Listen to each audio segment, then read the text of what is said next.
What if saving a stranger's life in a split second of courage could rewrite the destiny of two broken souls forever? He was a homeless veteran clutching his daughter's hand on a cold city street, invisible to a world that had forgotten his sacrifice. She was a bleeding CEO collapsing in an alley, her empire crumbling as fast as her consciousness. One desperate cry for help, one man's instinct to serve, and a single moment of pure humanity would transform them both in ways neither could have imagined. This is a story about second chances, the weight of gratitude, and how sometimes the people we overlook hold the power to change everything. Before we jump back in, tell us where you're tuning in from. And if this story touches you, make sure you're subscribed, because tomorrow I've saved something extra special for you. The November rain fell in sheets across downtown Portland, turning the streets into rivers of reflected neon and washing the city in a cold, unforgiving gray. Marcus Torres pulled his worn military jacket tighter around his shoulders as he guided his 8-year-old daughter Sophie through the maze of evening commuters hurrying toward warm homes and hot dinners. Their own destination was far less certain. Marcus had been walking these same streets for 3 months now, ever since the eviction notice had finally caught up with them. The small apartment they'd called home after his return from Afghanistan had become a memory, lost to a series of circumstances that seemed to snowball faster than he could catch them. First, the job at the warehouse had disappeared when the company downsized. Then the disability payments got tangled in bureaucratic red tape that stretched weeks into months. By the time the notices started coming, by the time the phone calls began, by the time the locks were changed, Marcus found himself staring at a reality he'd never imagined possible. He was a decorated veteran, a man who had served 3 tours overseas, who had carried wounded soldiers to safety under enemy fire, who had received commendations for valor and leadership.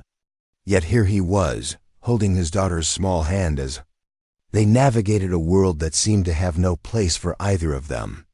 Sophie didn't complain, which somehow made everything worse. She was 8 years old, the same age Marcus had been when his own father had walked out, leaving his mother to raise 3 children alone. Sophie had never known her mother, who had died in a car accident when Sophie was barely 2. It had been just the 2 of them ever since, and Marcus had sworn he would never let his daughter feel the abandonment he had experienced as a child. Yet here they were, homeless and hungry, and he felt like he was failing her in the most fundamental way possible. The shelter on Morrison Street had been full for the past week. The waiting list stretched longer than Marcus cared to think about, filled with families just like theirs, people who had found themselves on the wrong side of circumstances beyond their control. They had spent the previous night in the doorway of a closed bookstore, Marcus staying awake to keep watch while Sophie slept curled against his chest, her small body shivering despite the extra sweater he had wrapped around her. Tonight, Marcus was hoping to find space under the Morrison Bridge, where a small community of displaced veterans had set up a makeshift camp. It wasn't much, but it was better than the streets, and the men there looked out for each other. More importantly, they looked out for each other's children. Sophie would be safe there, warmer, and she might even get a hot meal from the volunteers who came by with supplies. As they walked, Sophie's grip on his hand tightened. She was tired, Marcus could tell, though she hadn't said a word of complaint all day.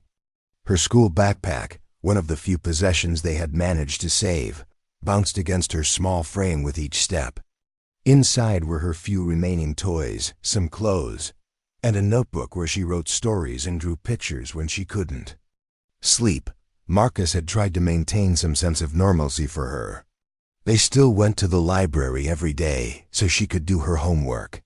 He still read to her every night, even if it was by streetlight or the glow of a phone with a dying battery. He still tried to make her laugh, still tried to be the father she deserved, even as he felt the weight of his failures pressing down on him like a physical force.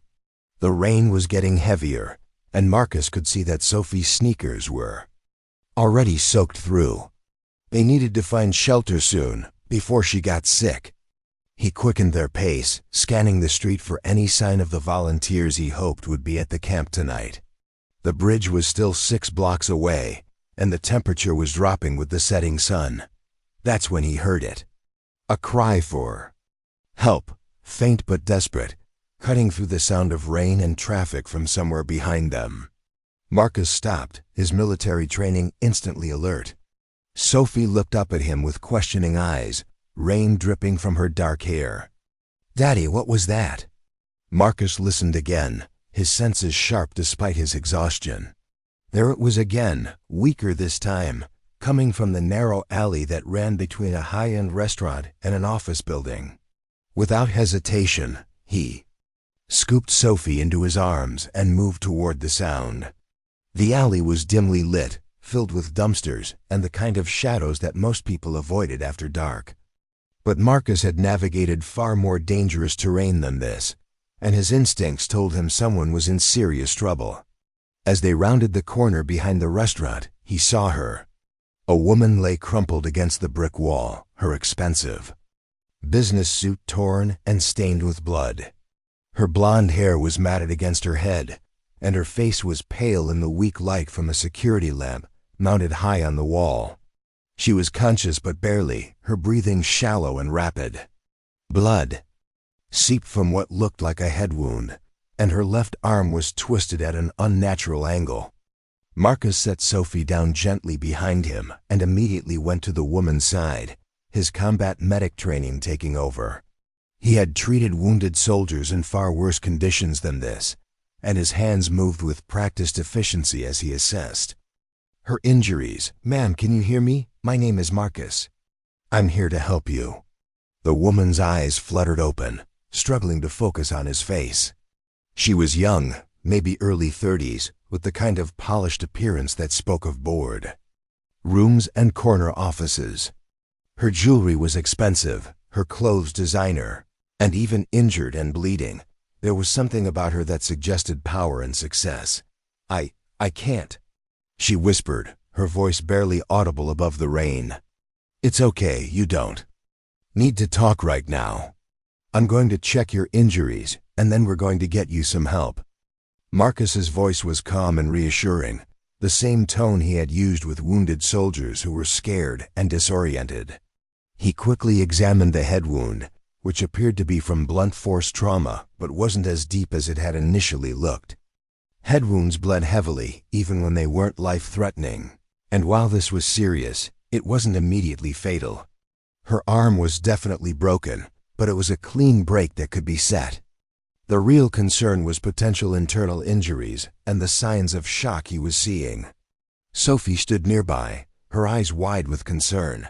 "Is she going to be okay, Daddy?" "She's going to be fine, sweetheart. Can you come hold this flashlight?" "For me." Marcus pulled out his phone, using its light to better examine the woman's injuries. Sophie moved closer, her natural compassion overriding any fear she might have felt. The woman tried to speak again. Someone attacked. Took my purse, pushed me." Marcus felt a surge of anger at whoever had done this, but he pushed it aside to focus on what needed to be done. "We're going to call for an ambulance right now. You're safe now." He dialed 911, giving the dispatcher their location and a quick assessment of the woman's condition. The ambulance would take at least 10 minutes to arrive, maybe longer in this weather and traffic. In the meantime, he needed to keep her stable and conscious. "What's your name?" Preparing and narrating this story took us a lot of time, so if you are enjoying it, subscribe to our channel. It means a lot to us. "Now back to the story," he asked, pressing his jacket against the head wound to slow the bleeding. "Victoria," she managed. "Victoria Chun." "Okay, Victoria, I'm Marcus, and this is my daughter Sophie. We're going to stay with you until help arrives. Can you tell me what hurts the most?" Victoria's eyes drifted to Sophie, who was still holding the phone's flashlight steady, despite the rain soaking through her clothes. "Your daughter. She shouldn't see this. She's tougher than she looks," Marcus said with a small smile. "Sophie's been through a lot, haven't you, kiddo?" Sophie nodded solemnly. Daddy was a soldier. He knows how to help people who are hurt. Victoria's eyes widened slightly as she focused on Marcus with new understanding. She took in his military bearing, the way he moved with purpose and confidence despite his worn clothing and obvious circumstances. You were military? Army medic. 3 tours in Afghanistan. Marcus continued to monitor her pulse, which was becoming steadier. You're going to be fine, Victoria. The bleeding is slowing down and your vitals are improving. As they waited for the ambulance, Marcus kept Victoria talking, asking her simple questions to monitor her mental state and keep her conscious.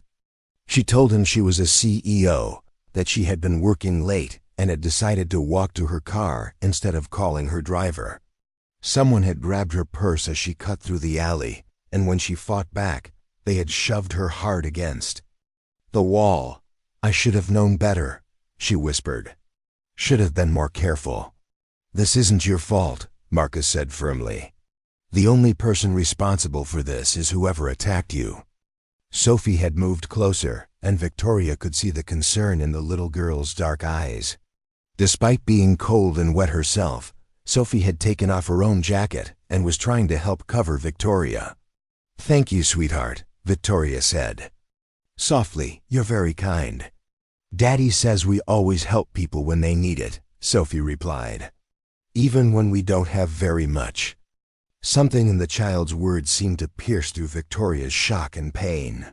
She looked more closely at Marcus and Sophie, taking in their worn clothes, their lack of an umbrella, the way they seemed to be carrying everything they owned in a single backpack.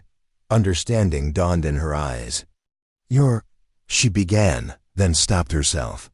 Marcus met her gaze steadily. We're fine, he said quietly. Right now you're the one who needs help. The sound of sirens finally cut through the rain, growing louder as the ambulance navigated the narrow streets. Marcus felt a wave of relief as the flashing lights appeared at the mouth of the alley. The paramedics moved quickly and efficiently, taking over Victoria's care with professional competence. As they loaded her onto a stretcher, Victoria grabbed Marcus's hand with her uninjured arm. Thank you, she said, her voice stronger now. I don't know what would have happened if you hadn't found me. Anyone would have done the same thing, Marcus replied, but Victoria shook her head. No, she said firmly. Not everyone would have. Stopped. Not everyone would have known what to do. You saved my life. The paramedics were ready to leave, and Victoria was reluctantly forced to let go of Marcus's hand. As the ambulance pulled away, its sirens fading into the distance, Marcus and Sophie were left alone in the alley once again. Sophie looked up at her father, rain still streaming down her face. Will we see her again, Daddy? Marcus picked up his soaked jacket from where he had left it and pulled Sophie close to him. I don't know, sweetheart, but I hope she'd be okay. They resumed their walk toward the bridge, both of them quieter now. The encounter had delayed them by almost an hour, and Marcus knew the good spots at the camp would be taken by now. But he couldn't bring himself to regret stopping to help. It was simply who he was, who he had always been, even when the world seemed to have forgotten that such people still existed. What Marcus didn't know was that Victoria Chun was not just any CEO. She was the founder and owner of Chun Dynamics, a technology company that had grown from a small startup in her garage to a billion-dollar corporation in less than a decade. She employed over 15,000 people, held patents on dozens of innovations, and her company's software powered everything from medical devices to aerospace systems. What Marcus also didn't know was that Victoria Chun was facing the biggest crisis of her professional life. A hostile takeover attempt had been gaining momentum for months, led by a consortium of investors who wanted to break up her company and sell off its assets. The stress had been overwhelming, the pressure relentless, and tonight's attack had been the final straw in what had already been the worst week of her career. But as the ambulance carried her toward the hospital, Victoria wasn't thinking about stock prices or board meetings or corporate raiders. She was thinking about a homeless veteran who had stopped in the rain to save a stranger's life, and his daughter who had offered her own jacket to help keep a bleeding woman warm. She was thinking about the kind of character and integrity that money couldn't buy, and wondering how the world had gotten so turned around that a man like Marcus Torres was sleeping on the streets, while people who had never served anyone but themselves lived in mansions. By the time they reached the hospital, Victoria Chun had made a decision that would change everything. At the emergency room, doctors confirmed what Marcus had already assessed: a concussion, a broken arm, and severe bruising, but no life-threatening injuries. Victoria would need to stay overnight for observation, but she would make a full recovery. As the nurses cleaned her wounds and set her arm in a cast, Victoria kept thinking about the man and little girl who had disappeared back into the rain. She called her assistant from the hospital bed, despite the late hour. "Sarah, I need you to do something for me. I need you to find someone." "Of course, Miss Chun. Are you okay?" "I heard about the attack." "I'm fine. But I need you to find a veteran named Marcus Torres. He has a daughter named Sophie. I don't know their last name, but they're homeless, somewhere in downtown Portland. Start with the veteran services organizations, the shelters, anywhere. People in their situation might go." There was a pause on the other end of the line. "Ms. Chun, are you sure you should be handling business right now? The doctor said you need to rest." "This isn't business, Sarah. This is personal. Find them." Meanwhile, Marcus and Sophie had finally reached the camp under the Morrison Bridge. As Marcus had feared, most of the better spots were already taken, but an older veteran named Jimmy made room for them near his own small tent. Jimmy had served in Vietnam and had been on the streets for nearly a decade, but he had a kind heart and a soft spot for children. "Rough night?" Jimmy asked, as he helped Marcus spread out a tarp to create a makeshift shelter. "Could have been worse," Marcus replied, not wanting to go into details in front of Sophie. "We helped someone who was hurt." Jimmy nodded with understanding.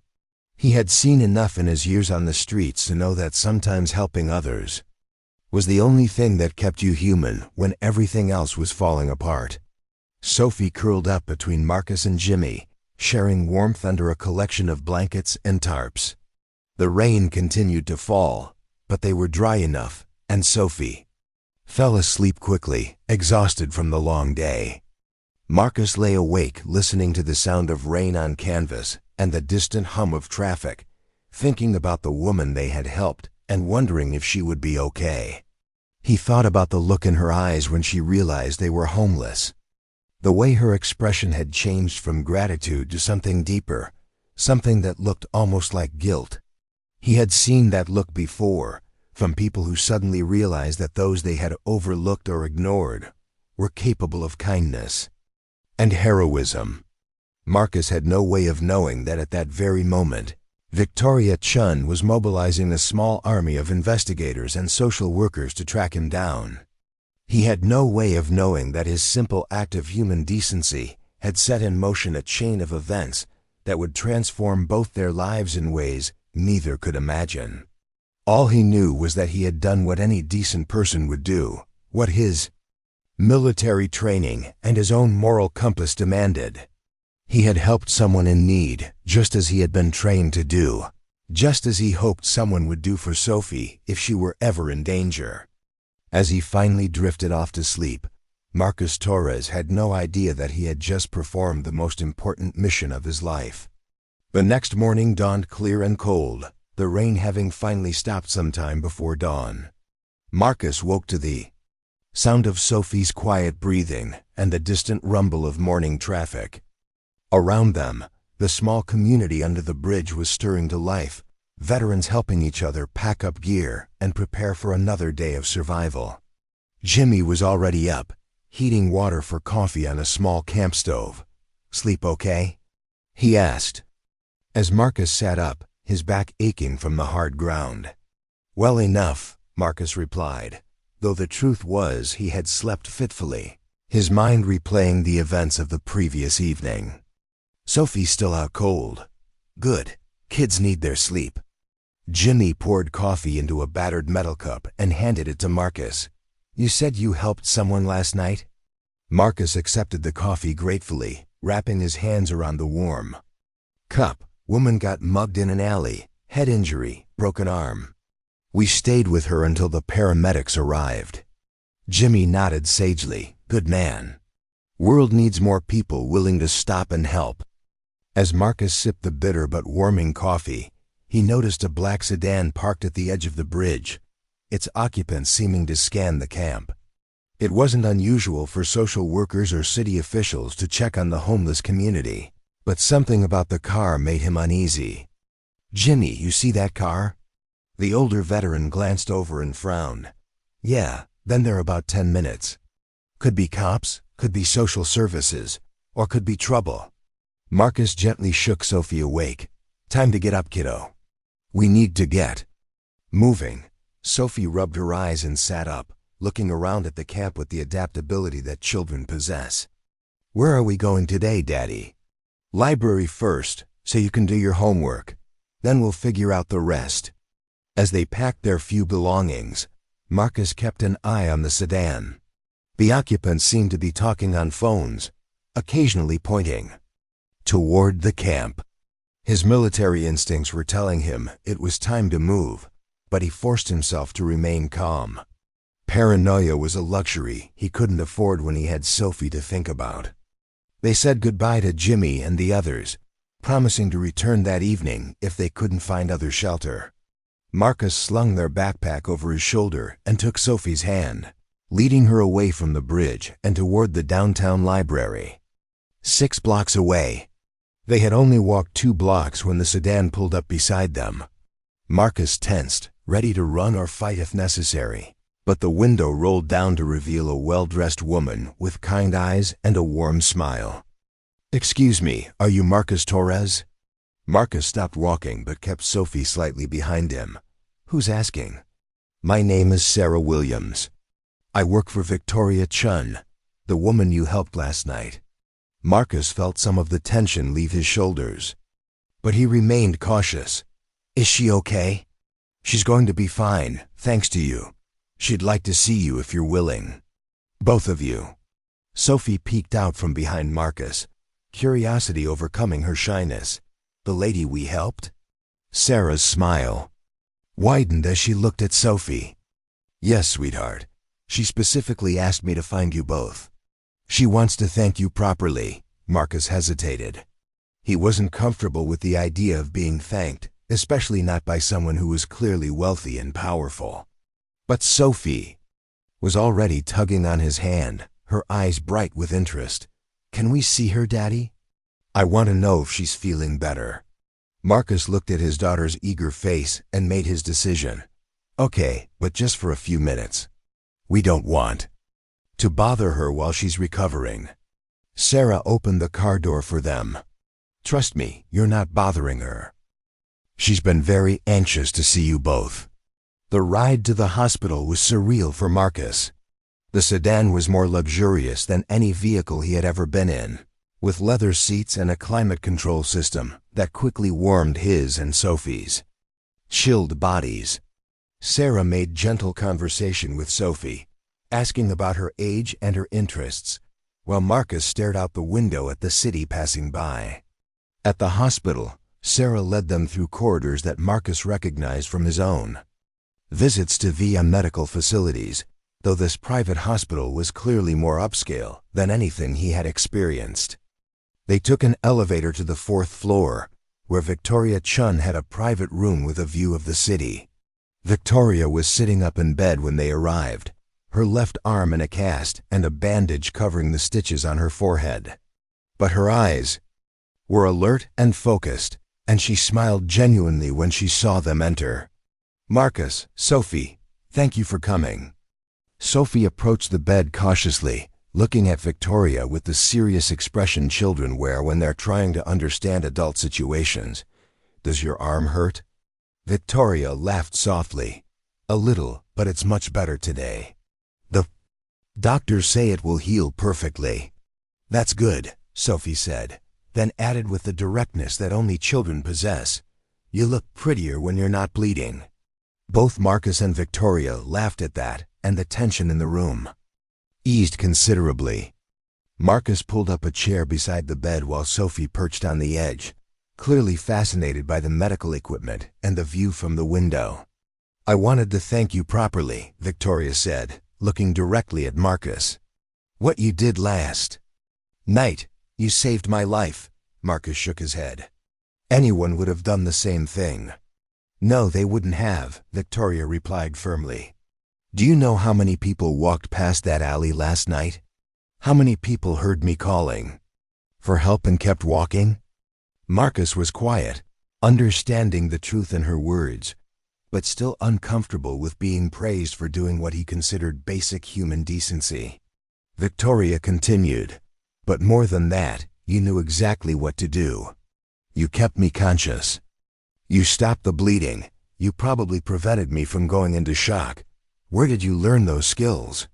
"Army medic," Marcus replied simply. "Served 3 tours in Afghanistan."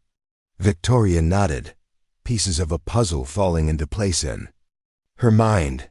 "And now you're here in Portland with your daughter." Marcus felt Sophie's small hand slip into his, offering comfort even though she didn't fully understand the conversation. "We're managing. Sarah told me about your situation," Victoria said gently. "I hope you don't mind that I asked her to find you. I needed to know that you both were okay." Marcus tensed slightly. He didn't like being investigated, didn't like being treated as a charity case. "We're fine. We don't need anything." Victoria studied his face, recognizing the pride and dignity that kept him from asking for help even when he desperately needed it. She had seen the same quality in her own father, who had worked 3 jobs to support his family rather than accept assistance from anyone. "I'm not offering charity," she said carefully. "I'm offering gratitude. There's a difference." Sophie looked between the 2 adults, sensing the undercurrents in the conversation without fully understanding them. "Daddy, can I draw a picture for the nice lady?"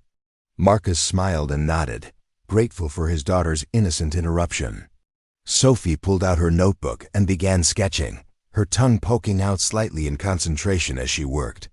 Victoria watched the little girl draw, noting the careful attention to detail and the obvious artistic talent. "She's very good," she said to Marcus. "She gets it from her mother," Marcus replied, his voice softening. "Sarah was an artist. She could draw anything, make it come alive on paper." "Was?" Victoria asked gently. "Car accident when Sophie was 2. Drunk driver ran a red light." Marcus's voice was matter-of-fact, but Victoria could hear the underlying pain that would never fully heal.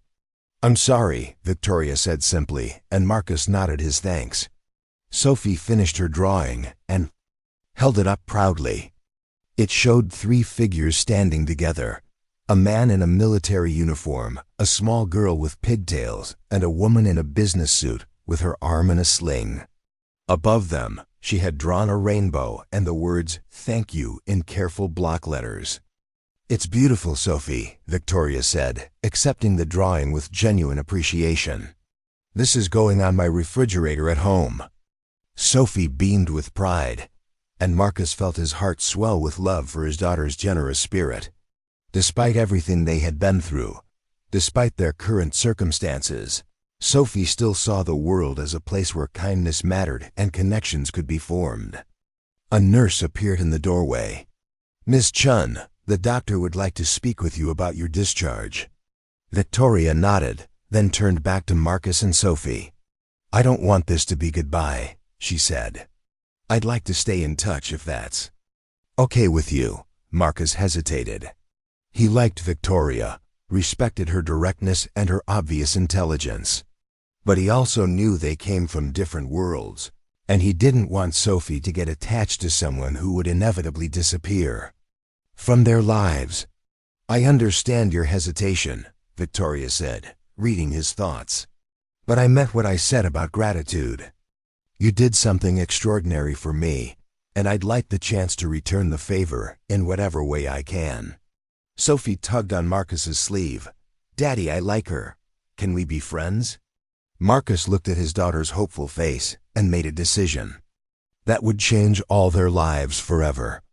"Okay," he said to Victoria, "we can stay in touch." Victoria smiled, and for the first time since the attack, she felt something resembling hope. "Good," she said, "because I have some ideas that I think you're going to find very interesting."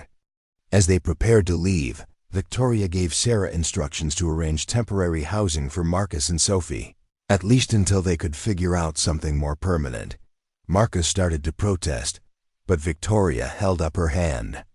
"This isn't charity," she said firmly. "This is me making sure that the people who saved my life are safe and taken care of. It's the very least I can do." Marcus wanted to argue, wanted to maintain his independence and his pride. But as he looked at Sophie, who was already tired despite the early hour, he realized that his pride was a luxury he couldn't afford. His daughter needed stability, safety, and warmth. If accepting help meant providing those things for her, then he would swallow his pride and accept it. "Okay," he said quietly. "Thank you." Victoria nodded, understanding the cost of those words for a man like Marcus. "Thank you," she replied, "for saving my life and for letting me help save yours." As they left the hospital, Sophie skipping between Marcus and Sarah while chattering about everything she had seen, Marcus found himself wondering what Victoria had meant about having interesting ideas. He had no way of knowing that in the privacy of her hospital room, Victoria Chun was already making phone calls that would set in motion the most important business decision of her career. She was about to offer Marcus Torres something that no amount of money could buy, a chance to reclaim his dignity, his purpose, and his future. And in doing so, she was about to discover that sometimes the best business decisions come not from calculated risk assessment, but from simple human gratitude and the recognition of extraordinary character in ordinary circumstances. The story was just beginning. The furnished apartment Sarah had arranged for them was nothing extravagant, but to Sophie it might as well have been a palace. She ran from room to room, her footsteps echoing on the hardwood floors, marveling at the fact that they had not one but two bedrooms, a kitchen with a full-sized refrigerator, and a bathroom with a bathtub deep enough to swim in. Marcus stood in the doorway, still carrying their single backpack, overwhelmed by the sudden transition from sleeping under bridges to having a key to their own front door. The apartment was in a modest complex in southeast Portland, the kind of place where working families lived quiet lives without drawing attention to themselves. There were children's bicycles chained to the stair railings, and the faint smell of someone's dinner cooking drifted through the hallways.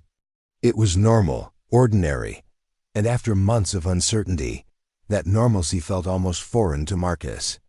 Sarah had stocked the refrigerator with basic groceries and left a folder on the kitchen counter containing information about nearby schools, medical facilities, and veteran services. There was also an envelope with enough cash to cover immediate expenses, though Marcus had insisted he would pay back every penny once he found work. Sarah had simply smiled and told him that Victoria would discuss the details with him later. Sophie discovered the television first, gasping with delight when she realized it actually worked, and had more than just the basic channels they had occasionally watched at the library.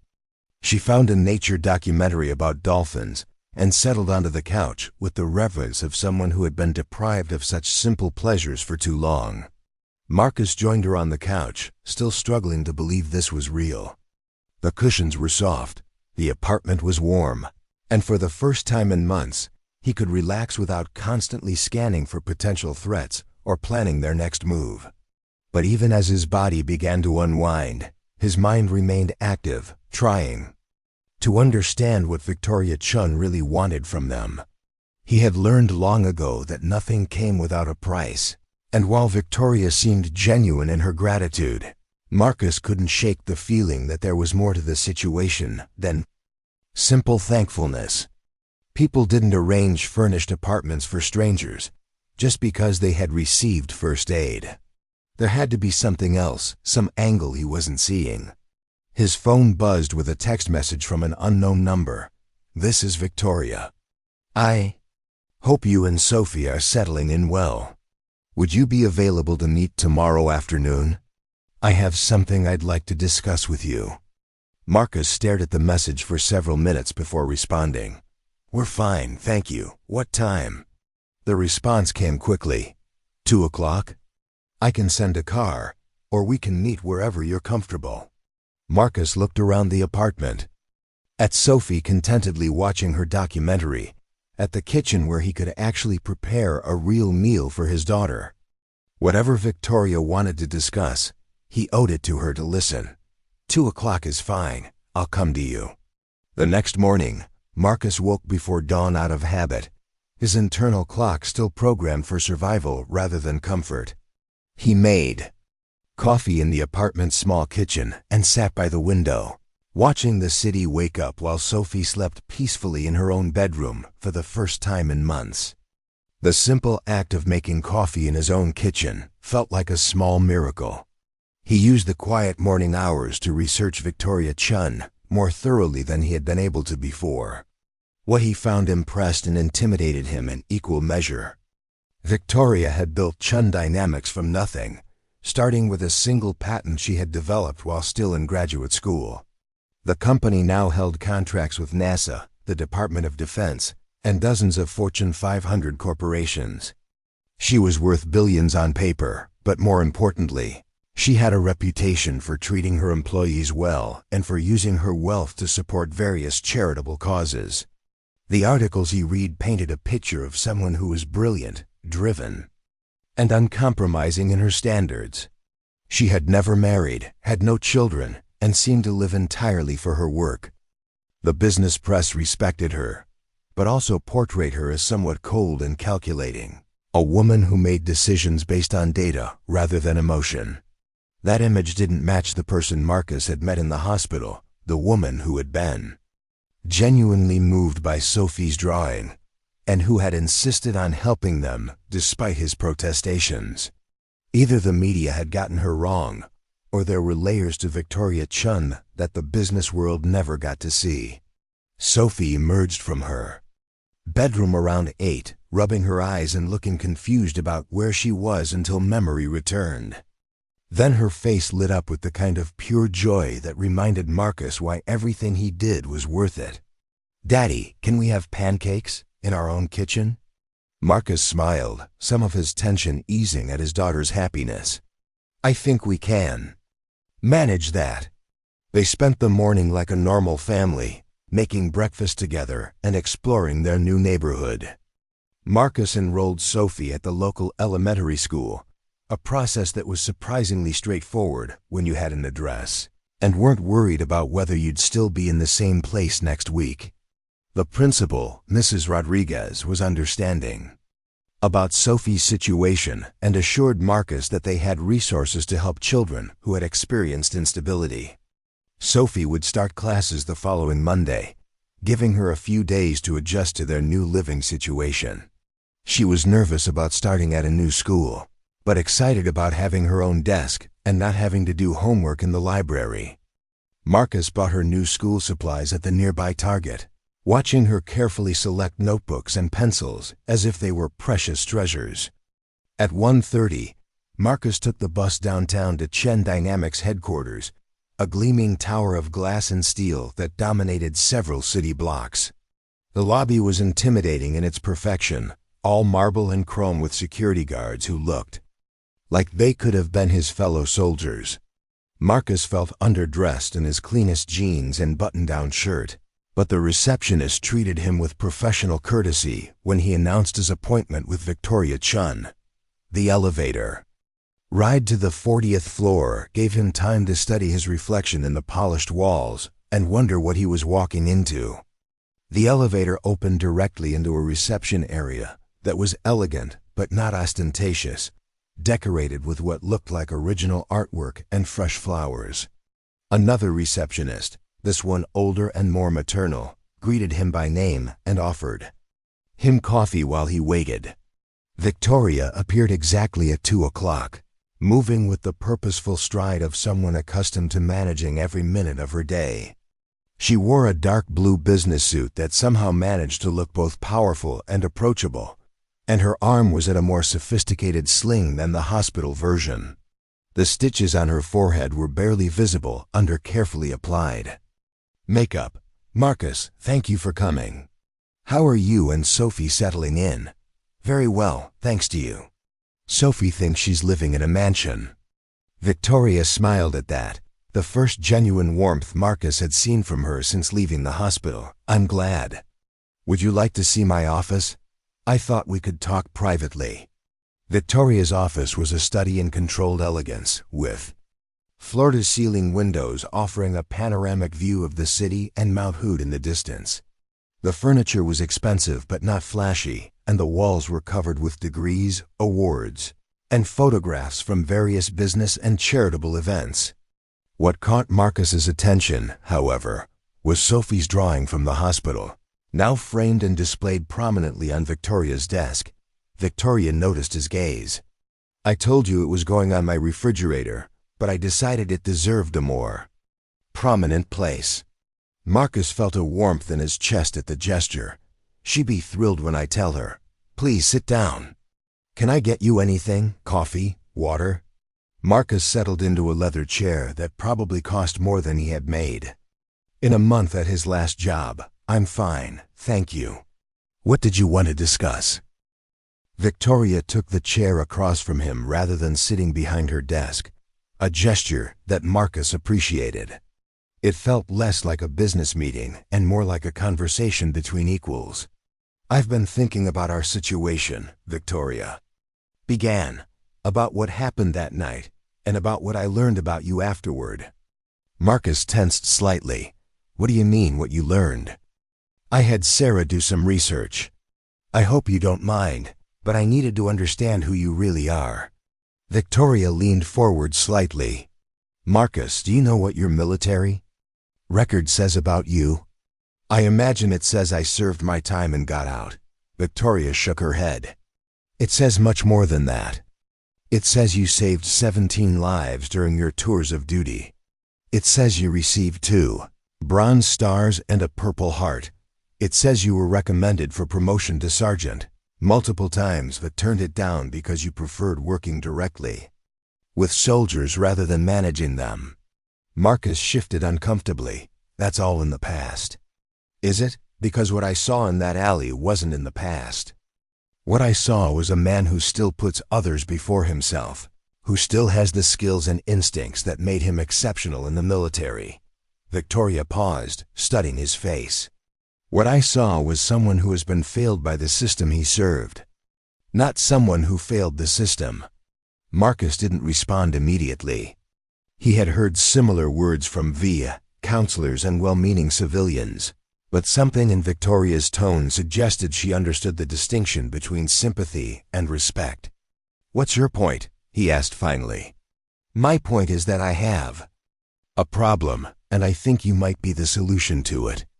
Victoria stood and walked to the window, looking out at the city spread below them. "Marcus, do you know what hostile takeover means?" "I know the basics. Someone tries to buy a company that doesn't want to be bought." "Exactly. For the past 6 months, I've been fighting off a consortium of investors who want to acquire Chun Dynamics, break it apart, and sell off the pieces. They're not interested in what we build or the people we employ. They're interested in our patents, our contracts, and our cash reserves." Marcus frowned. "Can't you just refuse to sell?" "It's not that simple. They're buying up shares on the open market, pressuring our institutional investors, and they've already made offers to several of our key executives to jump ship. If they acquire 51% of our stock, they can force a sale whether I want it or not." Victoria turned back to face him. "The problem is, I've been so focused on building this company that I never focused on protecting it. One surrounded myself with brilliant engineers and talented managers, but I don't have anyone I can trust completely, anyone who understands loyalty in the way that really matters." Marcus was beginning to see where this conversation was heading. and it made him deeply uncomfortable. Victoria, I don't know anything about running a business. No, but you know about leadership. You know about making decisions under pressure. You know about loyalty and integrity and putting the mission before personal gain. Victoria returned to her chair. Marcus, I want to offer you a position with Chun Dynamics. Doing what? Head of Security and Operations. You'd be responsible for protecting our intellectual property, managing our facilities, and helping me identify who I can trust within the organization. Victoria's voice became more intense. But more than that, I want to restructure the company's ownership. I want to give you equity, real ownership, so that you have a stake in protecting what we're building. Marcus stared at her, certain he had misunderstood. You're offering me a job? I'm offering you a partnership. A chance to build something that matters, to use your skills in a way that makes a difference. Victoria pulled a folder from her desk and placed it on the table between them. This contains the formal offer. The salary alone would be enough to provide for Sophie in ways you've probably never imagined. But the equity component, if the company continues to grow the way it has been, could make you wealthy in your own right. Marcus opened the folder with trembling hands. The numbers on the page were so large they seemed abstract, meaningless. The salary was more than he had made in 5 years of military service. The equity percentage, if he understood it correctly, would make him one of the largest individual shareholders in the company after Victoria herself. This is insane, he whispered. This is gratitude, Victoria corrected. And it's good business.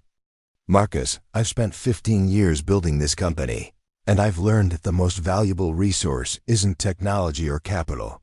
It's people you can trust. You saved my life without knowing who I was or what I could do for you. That tells me everything I need to know about your character. Marcus closed the folder and looked at Victoria with a mixture of amazement and suspicion. There has to be a catch. People don't give away millions of dollars just because someone helped them in an alley. Victoria was quiet for a long moment, and when she spoke, her voice was softer than it had been before. Marcus, do you know what it's like to have billions of dollars and no one to trust? Do you know what it's like to wonder if people like you because of who you are or because of what you can give them? Marcus thought about the months of homelessness, the nights spent protecting Sophie from cold and danger, the constant worry about where their next meal would come from. No, he said honestly, I don't. That night in the alley, you saw me at my most vulnerable, and you helped me anyway. You didn't know I was wealthy, didn't know I could repay you. You just saw someone who needed help, and you provided it. Victoria's eyes were bright with unshed tears. Do you have any idea how rare that is in my world? Marcus was beginning to understand that this conversation was about more than business. Victoria, I'm honored by your offer, but I'm not qualified for this kind of responsibility. I don't have a college degree. I don't know corporate finance. I've never managed anything other than a medical unit. Those things can be learned. Character can't be taught. Victoria leaned forward. Marcus, I'm not just offering you a job. I'm offering you a chance to build something that will provide security for Sophie for the rest of her life. I'm offering you a chance to use your skills to protect something that matters, just like you did in the military. Marcus thought about Sophie, probably sitting in their new apartment doing homework at a real kitchen table for the first time in months. He thought about the school supplies they had bought that morning, about the simple joy on her face when she realized she would have her own bedroom. He thought about the years ahead, about college tuition and medical bills and all the things a father wanted to provide for his child. If I said yes, he said carefully, what would that actually mean? What would I be doing day to day? Victoria's expression became more businesslike, though the warmth remained in her eyes. Initially, you'd work closely with me to understand the company's operations and identify potential security vulnerabilities. You'd review our personnel files, our contracts, our relationships with vendors and partners. You'd help me figure out who we can trust and who might be working with the people trying to take us over. She stood again and moved to a whiteboard on the wall, picking up a marker. Longer term, you'd be responsible for developing comprehensive security protocols, managing our physical facilities, and serving as my advisor on personnel decisions. Think of it as being my chief of staff, but with a focus on protection rather than administration. Marcus watched as Victoria sketched out an organizational chart, showing how his position would fit into the company's structure. What about Sophie? This sounds like it would require long hours, travel maybe. Sophie would be my priority too. The company has an excellent child care facility here in the building, with after-school programs and tutoring. During school breaks, there are educational camps and activities. If you need to travel, she could come with you, or we could arrange for trusted care. Victoria set down the marker and turned back to him. Marcus, I meant what I said about partnership. This isn't just about hiring you. This is about creating a future for both of you. Marcus felt a stirring of something he hadn't experienced in years. Hope. Real hope, not just the desperate optimism that had kept him going during the darkest months. This was the possibility of not just surviving, but thriving. Of giving Sophie the kind of life he had dreamed about during those long nights under bridges and in shelters. The people trying to take over your company, he said. How dangerous are they? Victoria's expression grew serious. I don't think they'd resort to physical violence, if that's what you're asking. But they're ruthless in other ways. They've already tried to poach our best engineers. They've spread rumors about our financial stability, and they've pressured our suppliers to increase prices or cancel contracts. Corporate warfare, Marcus said, understanding. Exactly. And I need someone who understands real warfare to help me fight it. Marcus thought about the bronze stars sitting in a storage unit somewhere. Awards for actions he had taken to protect people who were counting on him. The situation was different now, but the principle was the same.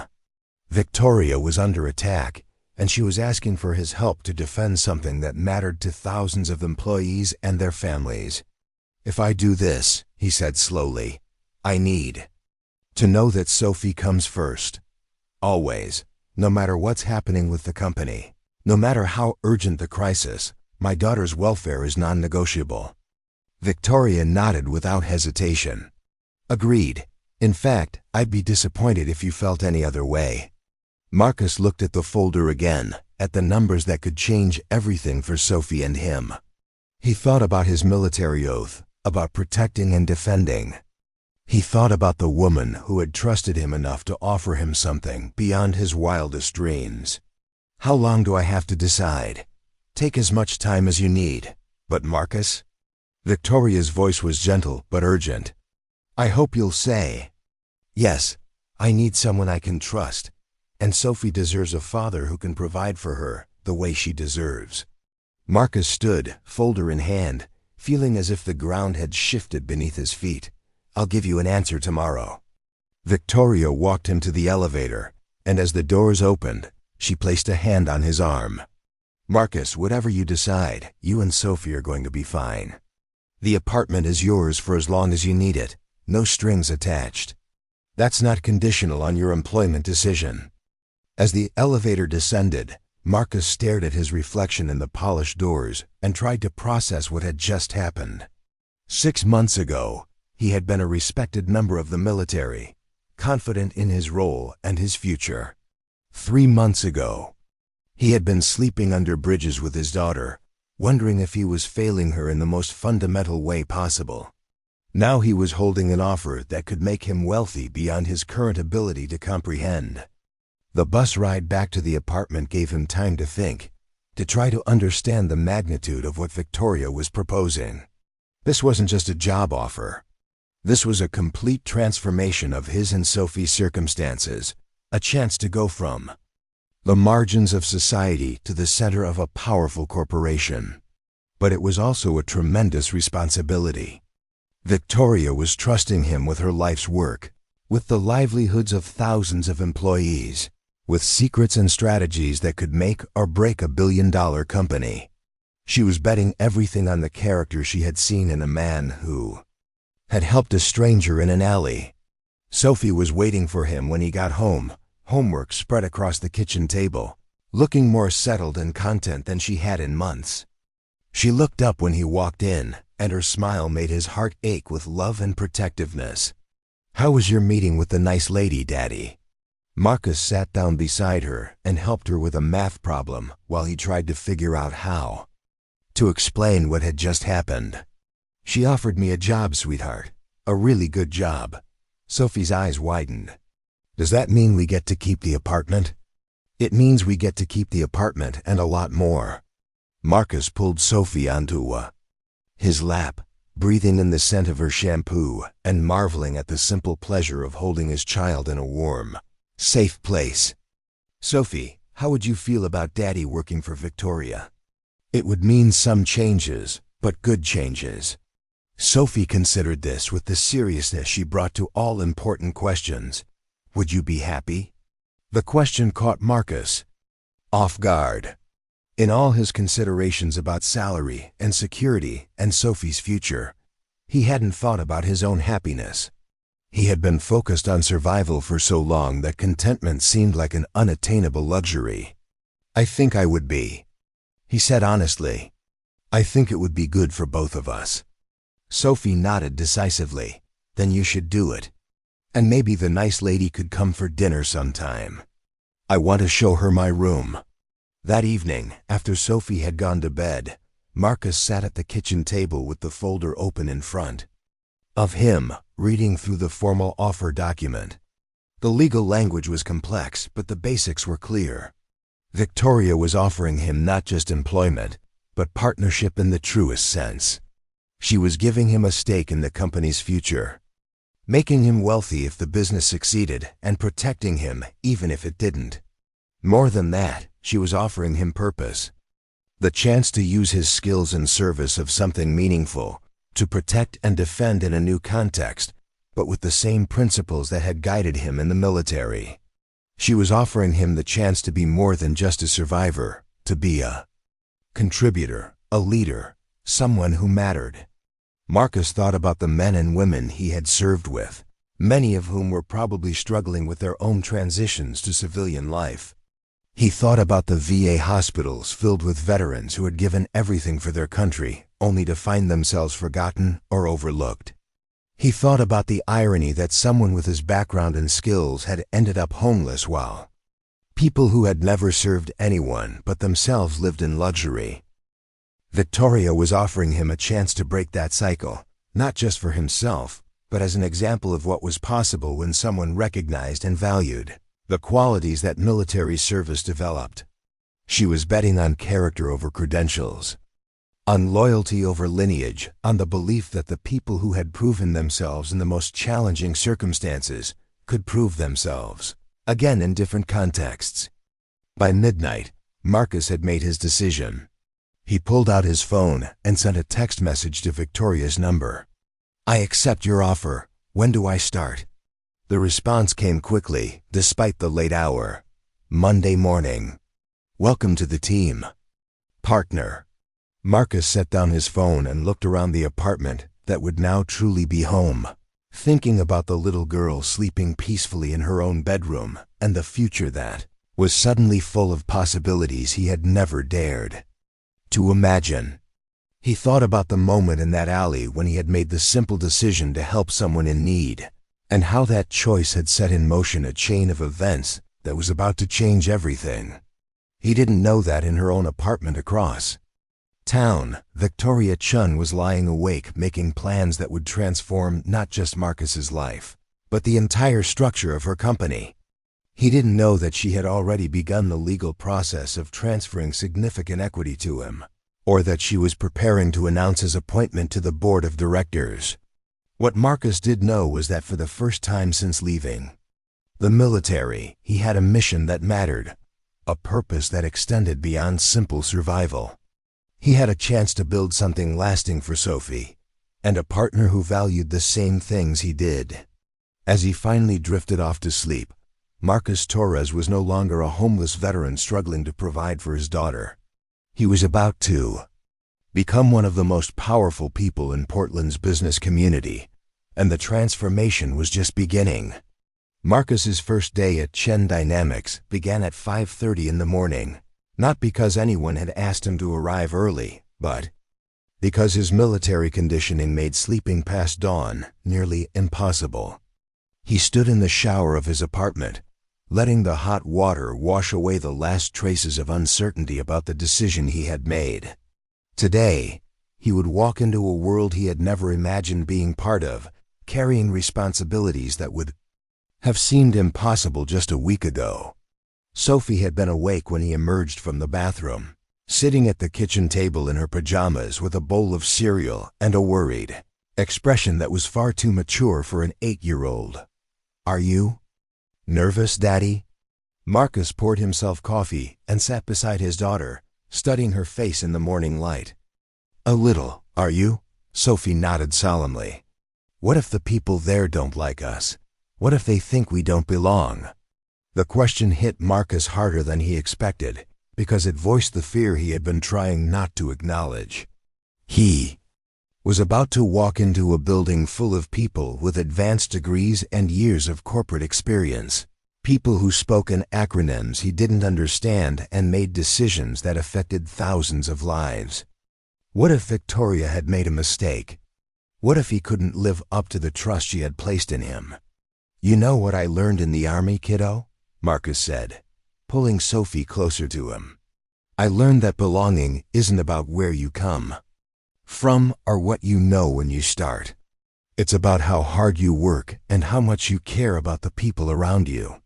Sophie considered this with the intensity she brought to all of her father's wisdom.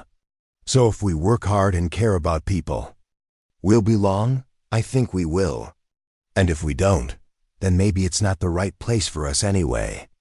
Marcus dropped Sophie off at her new school an hour before his own workday began, walking her to the classroom and meeting Mrs. Patterson, the teacher who had already been briefed about Sophie's recent circumstances. Mrs. Patterson was a kind woman in her 50s who had the gift of making nervous children feel immediately welcome, and Sophie's anxiety seemed to melt away as soon as she saw the art station set up in one corner of the classroom. "We do creative writing every morning," Mrs. Patterson told Sophie. "I heard you like to draw and tell stories." Sophie's face lit up with the first genuine smile Marcus had seen from her all morning. "I do. I'm really good at drawing castles and dragons." As Marcus left the school, he felt some of his own tension ease. Sophie would be fine. She had always been resilient, adaptable in ways that amazed him. If anything, she was probably better equipped for this transition than he was. The Chen Dynamics building looked different in the morning light, less intimidating and more purposeful. Marcus watched the stream of employees entering through the main lobby, noting the way they moved with confidence and familiarity. These were people who belonged here, who understood their roles and their value to the organization. He wondered how long it would take before he felt the same sense of belonging. Victoria was waiting for him in the lobby, dressed in a sharp gray suit that somehow managed to look both professional and approachable. Her arm was still in a sling, but she moved with the energy of someone who was back in her element. "Ready for the grand tour?" she asked, leading him toward a bank of elevators that required a security card to access. The next 3 hours were a wind of introductions, briefings, and information that Marcus tried to absorb without becoming overwhelmed. Victoria walked him through every department, from research and development to human resources, explaining not just what each group did, but how they fit into the larger mission of the company. Marcus met Dr. James Wright, the Chief Technology Officer, a brilliant but scattered man in his 40s who spoke in rapid bursts about quantum computing and artificial intelligence. He met Linda Carlson, the Chief Financial Officer, whose sharp eyes and precise questions reminded Marcus of the intelligence officers he had worked with in the military. He met dozens of engineers, managers, and support staff, each of whom seemed genuinely pleased to meet him despite the unusual circumstances of his hiring. What impressed Marcus most was the way Victoria interacted with her employees. She knew their names, their projects, their families. She asked specific questions about their work and listened to their answers with genuine interest. This wasn't the cold, calculating executive that the business press sometimes portrayed. This was a leader who understood that her company's success depended on the people who worked there. Marcus's office was on the 38th floor, 2 floors below Victoria's executive suite. It was larger than the apartment he and Sophie had lived in before their current situation, with windows overlooking the Willamette River and Mount Hood in the distance. The desk was already equipped with multiple monitors, secure communication equipment, and access to the company's internal networks. "Your first assignment," Victoria said, placing a thick folder on his desk, "is to review our personnel files and security protocols. I want you to identify any potential vulnerabilities, any employees who might be susceptible to outside pressure or inducement." Marcus opened the folder and found detailed profiles of every employee with access to sensitive information. The files contained not just professional histories, but personal details, financial situations, family circumstances, recent life changes that might make someone desperate or angry. "This feels invasive," Marcus said, scanning through the first few profiles. "It is invasive," Victoria admitted. "But it's also necessary. The people trying to take over our company aren't playing by gentlemen's rules. They're looking for leverage, wherever they can find it, and that includes exploiting our own people." Marcus nodded, understanding the strategic necessity, even if it made him uncomfortable. "What am I looking for specifically?" "Financial pressure, recent divorces, sick family members, gambling problems, anything that might make someone vulnerable to bribery or blackmail." Victoria sat down across from his desk. "I hate that we have to think this way, but we've already lost 2 key engineers to job offers that were clearly designed to weaken our position." Marcus spent the rest of the morning reviewing files, taking notes, and beginning to develop a sense of the company's human landscape. What he found both reassured and concerned him. Most of the employees seemed stable, loyal, and genuinely committed to the company's mission. But there were a few whose circumstances raised red flags. A software engineer with significant gambling debts, a project manager going through an expensive custody battle, a senior researcher whose spouse had recently been diagnosed with cancer. None of these situations automatically made someone a security risk, but they created vulnerabilities that could be exploited by people with sufficient resources and lack of scruples. Around noon, Victoria appeared at his door with lunch from the company cafeteria. "How's the reading going?" "Sobering," Marcus said, closing the file he had been reviewing. "These are good people in difficult situations." "They are. And that's what makes this so complicated." Victoria handed him a sandwich and a cup of coffee. "In the military, you knew who the enemy was. Here, the threat could come from anyone, including people we trust." Marcus thought about the soldiers he had served with, men and women who had faced enemy fire together, who had trusted each other with their lives. The idea that colleagues could become threats was foreign to his experience, but he was beginning to understand the reality of corporate warfare. "What's our timeline?" he asked. "The hostile takeover attempt is scheduled to accelerate next month. They're planning to make a formal offer to our shareholders, one that will be difficult to refuse." Victoria's expression was grim. "We have maybe 6 weeks to identify and neutralize any internal threats." Marcus spent the afternoon meeting with department heads, ostensibly to introduce himself and understand their operations, but actually to assess their loyalty and identify potential weak points. He approached each conversation with the same methodical thoroughness he had once used to evaluate battlefield conditions, looking for signs of stress, deception, or hidden agendas. What he found was largely positive. The vast majority of Chun Dynamics employees seemed genuinely committed to the company and protective of its mission. But there were a few conversations that left him uneasy, particularly with David Kim, a senior project manager who seemed nervous and evasive when discussing his current workload. By the time Marcus left the office that evening, his head was spinning with information and his notebook was filled with observations and questions. The transition from homelessness to corporate executive was more jarring than he had anticipated, but he was beginning to see how his military experience translated to this new environment. The strategic thinking was the same, whether you were protecting a military base or a corporate headquarters. The leadership principles were identical, whether you were managing soldiers or software engineers. The only difference was the nature of the threats and the tools available to address them. Sophie was waiting for him at the after-school program, eager to share stories about her new teacher and classmates.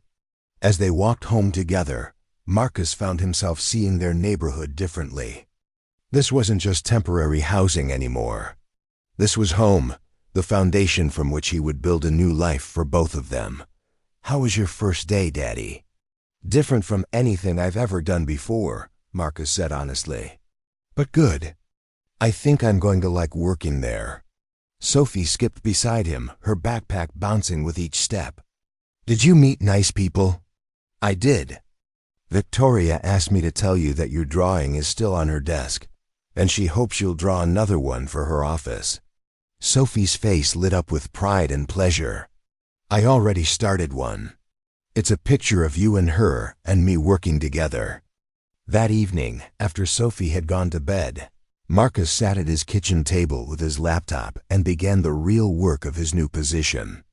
Victoria had given him access to the company's internal systems, and he spent hours reviewing financial records, email communications, and project timelines, looking for patterns that might indicate insider threats. What he found was troubling. Over the past 6 months, there had been a subtle but consistent pattern of information leakage. Project details that should have been confidential had somehow made their way to competitors. Budget information had been leaked to business journalists. Meeting schedules and strategic decisions had been shared with people who had no legitimate need to know. The leaks were too consistent to be accidental, too well-informed to be the result of casual conversation. Someone inside Chun Dynamics was deliberately feeding information to outside parties, and Marcus was beginning to suspect he knew who it was. David Kim's personnel file made for disturbing reading. He was going through a contentious divorce. His ex-wife was demanding significant alimony payments, and he had recently taken out a second mortgage on his home. More concerning, his computer access logs showed that he had been working unusual hours, accessing files that weren't directly related to his assigned projects. Marcus made a note to discuss Kim with Victoria in the morning, but he also broadened his investigation to look for other potential suspects. Corporate espionage was rarely the work of a single individual. More often, it involved networks of people who had been compromised or recruited over time. His phone buzzed with a text message from Victoria. "How was your first day? Any initial impressions?" Marcus typed back carefully, aware that even their communications might be monitored. "Productive. Several areas that need immediate attention. Can we meet first thing tomorrow, 8 a.m. in my office?" "And Marcus? Thank you for doing this." Marcus set down his phone and looked around the apartment that had become their sanctuary. 6 months ago, he had been sleeping under bridges with Sophie, wondering if he was failing her as a father. Now he was conducting corporate counterintelligence operations and making decisions that could affect thousands of people's livelihoods. The transformation still felt surreal, but he was beginning to understand that this wasn't just about gratitude or charity. Victoria had recognized something in him that even he hadn't fully appreciated: the ability to see patterns, to think strategically, to protect what mattered most. She had given him a chance to use those skills in service of something meaningful, and he was determined not to let her down. The next morning brought new revelations and deeper concerns.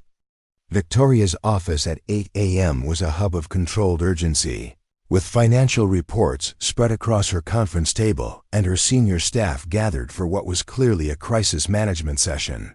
"We have a problem," Victoria announced as Marcus joined the group.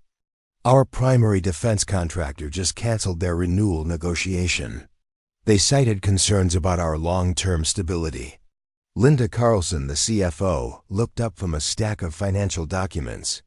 "That's a $12 million annual contract.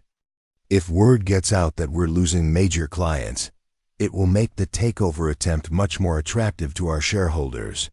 Marcus listened as the group discussed potential responses, trying to understand the implications of what he was hearing. The hostile takeover wasn't just about acquiring Chen Dynamics for its current value. It was about destabilizing the company to make it vulnerable, then swooping in to acquire assets at below-market prices. "The timing is too convenient," Marcus said, his first contribution to the discussion. "How would the defense contractor know about our stability concerns unless someone was feeding them specific information?" Victoria nodded grimly. "That's what I was thinking. Linda, can you pull the communication records for everyone who had access to the renewal negotiations?" "Already on it," Linda replied, "but it's a long list." The negotiation involved multiple departments. Marcus thought about David Kim's access patterns, about the information he had reviewed the night before. What if we narrow the focus? Instead of looking at who had access, let's look at who accessed information they didn't need for their specific role.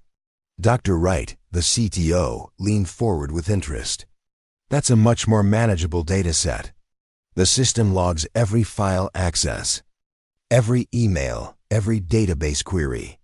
Victoria assigned the investigation to Marcus and Linda, with support from the IT security team.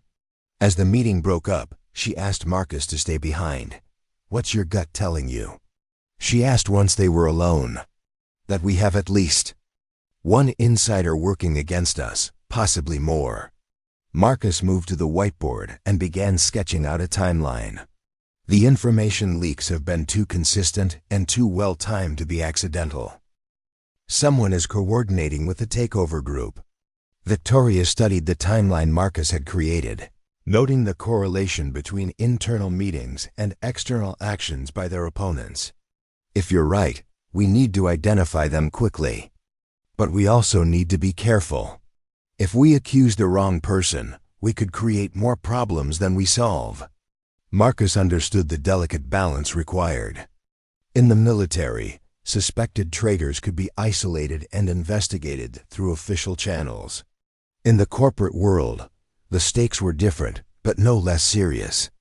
Accusing a loyal employee of betrayal could destroy careers and create legal liabilities. "I want to set up a controlled information operation," Marcus suggested. "We feed different pieces of false information to different people and see which information gets leaked. It's a standard counterintelligence technique." Victoria raised an eyebrow. "You want to use our own people as unknowing test subjects." "I want to protect the company and identify the real threats," Marcus clarified. "The false information won't be harmful to anyone who's loyal, but it will expose anyone who's passing along what they learn." Victoria considered this for several minutes, weighing the ethical implications against the practical necessities.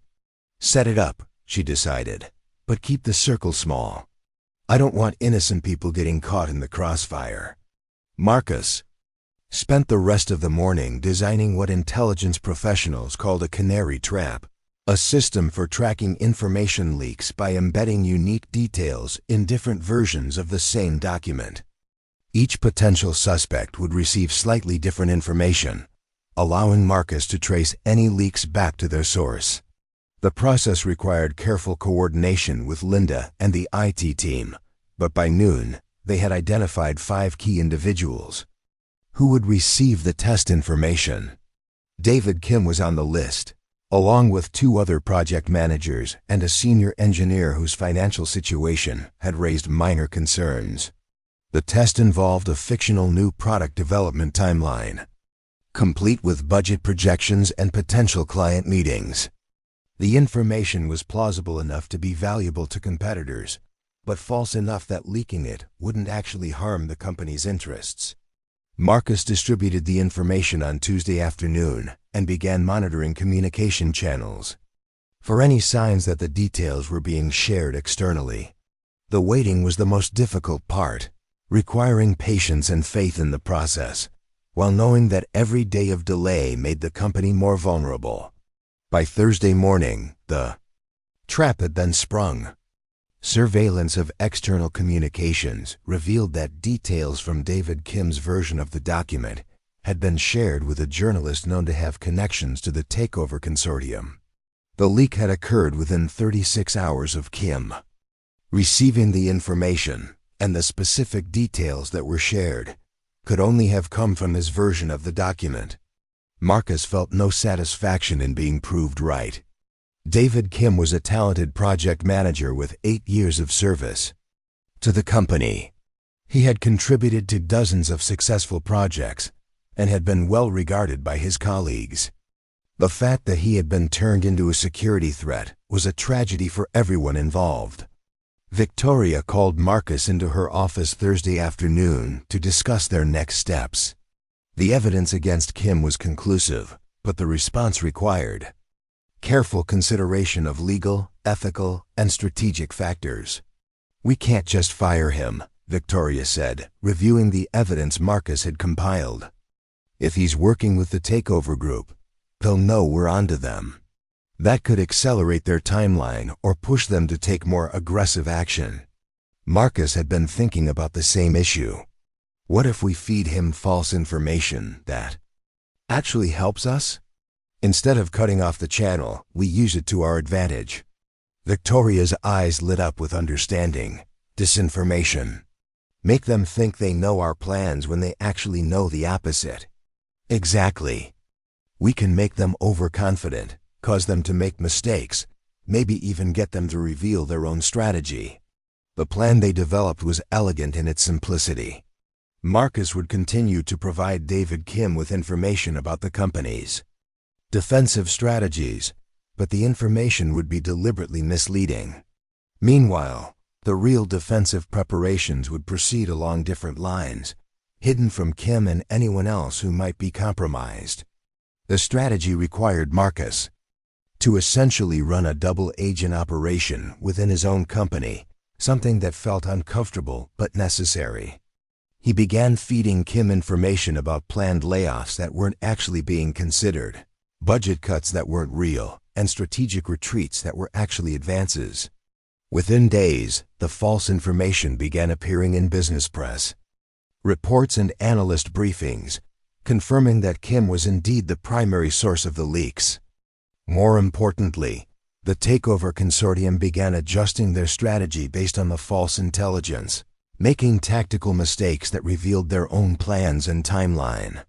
Marcus found himself working 18-hour days, coordinating counterintelligence operations while learning the broader responsibilities of his new position.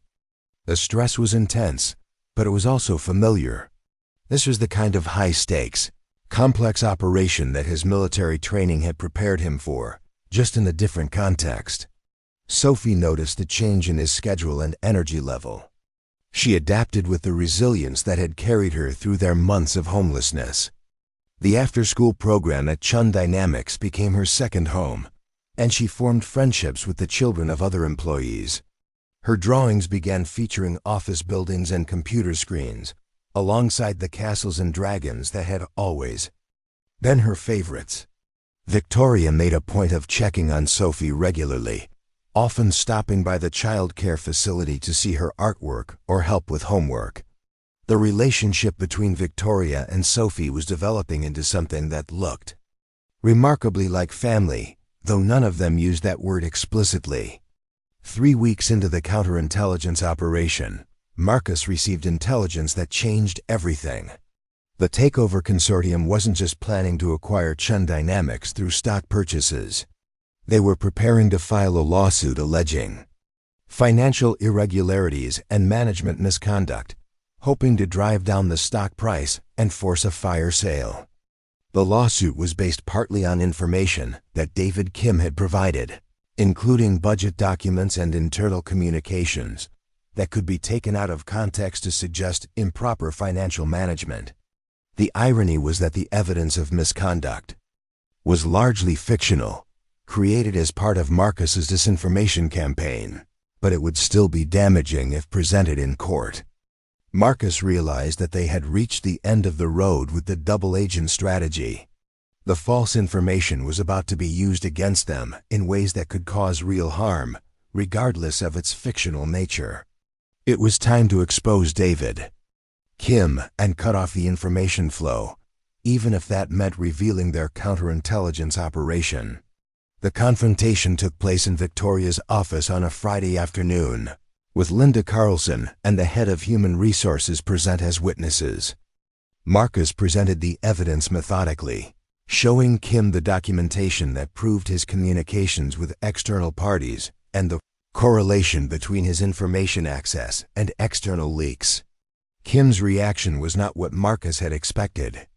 Instead of denial or anger, there was relief, almost gratitude. The pressure of maintaining his double life had been enormous, and the end of the deception seemed to lift a weight from his shoulders. "They approached me 6 months ago," Kim said, his voice barely above a whisper. "My ex-wife's lawyers were threatening to take my kids away unless I could come up with $50,000 for back support payments. These people offered me that much just for sharing some basic information about our projects."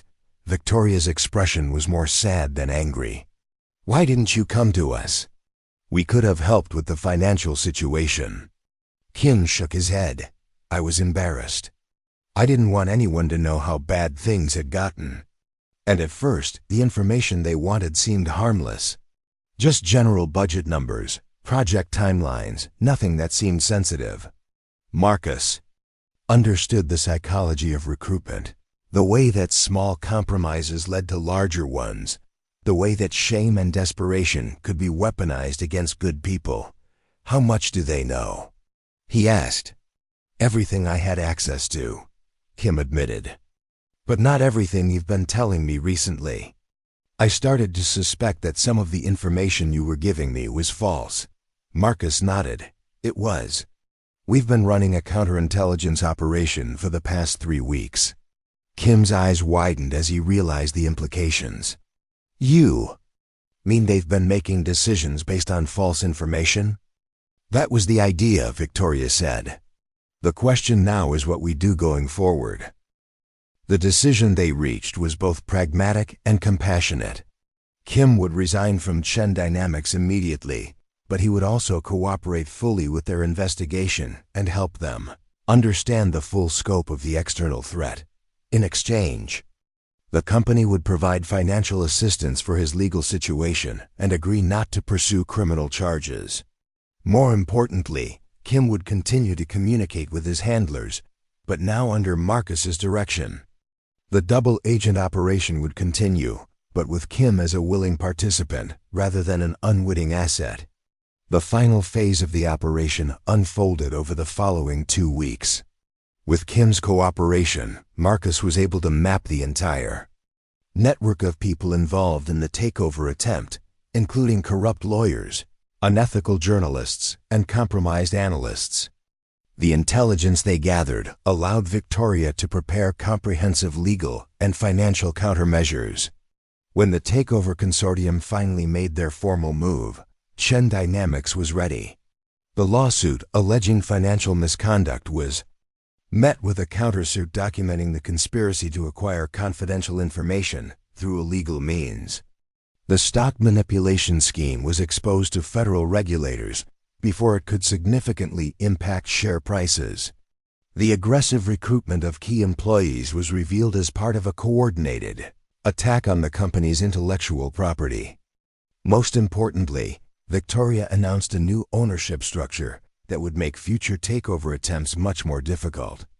A significant portion of the company's equity would be transferred to an employee ownership trust, giving the workforce a direct stake in protecting the company's independence. Marcus would serve as the trustee of the employee ownership program, a role that effectively made him one of the most powerful people in the organization. The announcement was made at a company-wide meeting in the main auditorium, with Marcus standing beside Victoria as she explained the new structure. Looking out at the hundreds of employees who were learning that their jobs were secure and their futures were brighter, Marcus felt a sense of accomplishment that rivaled anything he had experienced in the military. These weren't soldiers under his protection, but they were people whose livelihoods and dreams depended on his ability to defend what they had built together. The mission was different, but the core principle was the same: protect those who cannot protect themselves, serve something larger than your own interests, and never abandon your post. After the meeting, Sophie joined them on stage, having watched the presentation from the front row with the other employees' children. She had drawn a picture during the speech, showing Marcus and Victoria standing in front of a large building, with the words "Safe Forever" written in her careful handwriting above them. "Is this your new job, Daddy?" she asked, holding up the drawing. Marcus knelt down to her level, thinking about all the ways his life had changed since that night in the alley. "One of them, kiddo. But the most important job is still being your father." Sophie nodded seriously, then turned to Victoria. "Are you part of our family now?" Victoria's eyes filled with tears as she knelt down beside Marcus. "If you'll have me," she said softly. Sophie considered this with the gravity she brought to all important decisions. "Okay, but you have to promise to always tell us the truth." Victoria looked at Marcus, then back at Sophie. "I promise," she said, "always the truth." As they stood together on the stage, surrounded by employees who were celebrating their security and their future, Marcus realized that the transformation was complete. He was no longer a homeless veteran struggling to provide for his daughter. He was a partner in a billion-dollar enterprise, a leader with real power and responsibility, and most importantly, part of a family that had chosen each other out of love rather than obligation. The journey from sleeping under bridges to standing on that stage had taken only a few months, but it felt like a lifetime, and Marcus knew that this was just the beginning. Victoria had given him the tools and the opportunity to build something lasting, not just for himself and Sophie, but for all the people who would depend on their leadership in the years to come. The hostile takeover had been defeated, but the real work was just beginning. They had a company to run, a workforce to protect, and a future to build together. And for the first time since leaving the military, Marcus Torres felt like he was exactly where he belonged. 6 months after the failed takeover attempt, Marcus stood in his office watching the Portland skyline change colors with the setting sun, reflecting on how drastically his world had transformed. The Employee Ownership Trust had officially launched, making every worker at Chun Dynamics a stakeholder in the company's success. Stock prices had rebounded stronger than ever, and 3 major new contracts had been signed with Fortune 500 companies, seeking Chun Dynamics' innovative technology solutions. But success brought new challenges, and Marcus found himself facing problems he had never anticipated during his military service or his time on the streets. The board of directors was pressuring Victoria to consider an initial public offering, which would bring massive capital, but also external oversight that could threaten their carefully crafted employee-centric culture. Several competitors were attempting to poach their top talent with increasingly aggressive offers, and regulatory agencies were scrutinizing their rapid growth with the kind of attention that could slow their momentum. Marcus had evolved into his role as Chief Security and Operations Officer with a confidence that surprised even him. His office had become a command center where he coordinated everything from cybersecurity protocols to international expansion strategies. The walls were covered with organizational charts, project timelines, and security assessments that looked remarkably similar to the tactical planning displays he had used in Afghanistan. The military precision he brought to corporate operations had initially seemed unusual to his colleagues, but results spoke louder than methodology. Under his oversight, Data breaches had dropped to zero, employee retention had improved dramatically, and operational efficiency had increased by 30%. The business press had begun referring to him as Victoria's secret weapon, though Marcus preferred to think of himself simply as someone doing his job. Sophie had flourished in their new life with a resilience that continued to amaze her father. Now 9 years old, she attended Portland's most prestigious private school on a full scholarship that Victoria had quietly arranged. Her artwork had evolved from simple drawings to complex paintings that her teachers described as remarkably sophisticated for her age. She spent most afternoons at Chen Dynamics, having claimed a corner of Marcus's office where she did homework and created elaborate drawings of the company's various projects. The relationship between Sophie and Victoria had deepened into something that felt natural and unforced. Victoria attended Sophie's school plays and art exhibitions, helped with science projects, and had become the closest thing to a mother figure that Sophie had known since she was 2 years old. They had developed their own traditions and inside jokes, and Sophie had begun referring to Victoria simply as V, a nickname that seemed to capture both affection and respect. Marcus found himself thinking about their unconventional family structure more frequently as rumors began circulating about his and Victoria's relationship. The business community assumed they were romantically involved, which wasn't entirely inaccurate, but also wasn't the complete truth. Their connection was deeper and more complex than a simple romantic partnership, built on shared values, mutual respect, and their joint commitment to Sophie's well-being. They had never formally discussed the nature of their relationship, perhaps because doing so felt unnecessary. They were partners in every sense that mattered, whether in business decisions, parenting Sophie, or planning for a future that none of them could have imagined a year earlier. The question of marriage had never been explicitly raised, though Marcus sometimes wondered if that conversation was inevitable. Victoria appeared in his office doorway as the last light faded from the sky, carrying 2 cups of coffee and wearing the slightly frazzled expression that usually indicated she had been dealing with board members or investors. "Long day?" Marcus asked, accepting the coffee gratefully. "The longest. The board is pushing harder for the IPO, and I'm running out of reasons to delay the decision." Victoria settled into the chair across from his desk, a piece of furniture that had become her unofficial second office. "How do you feel about the possibility of going public?" Marcus had been expecting this conversation for weeks. The financial benefits of an initial public offering were undeniable, but so were the risks to everything they had built together. "Honestly, it terrifies me. Not the financial complexity, but the loss of control." Victoria nodded, understanding his concerns without need for elaboration. "Once we're publicly traded, we answer to shareholders who may not care about our employees or our mission. Everything becomes about quarterly earnings and stock price fluctuations. Is there an alternative?"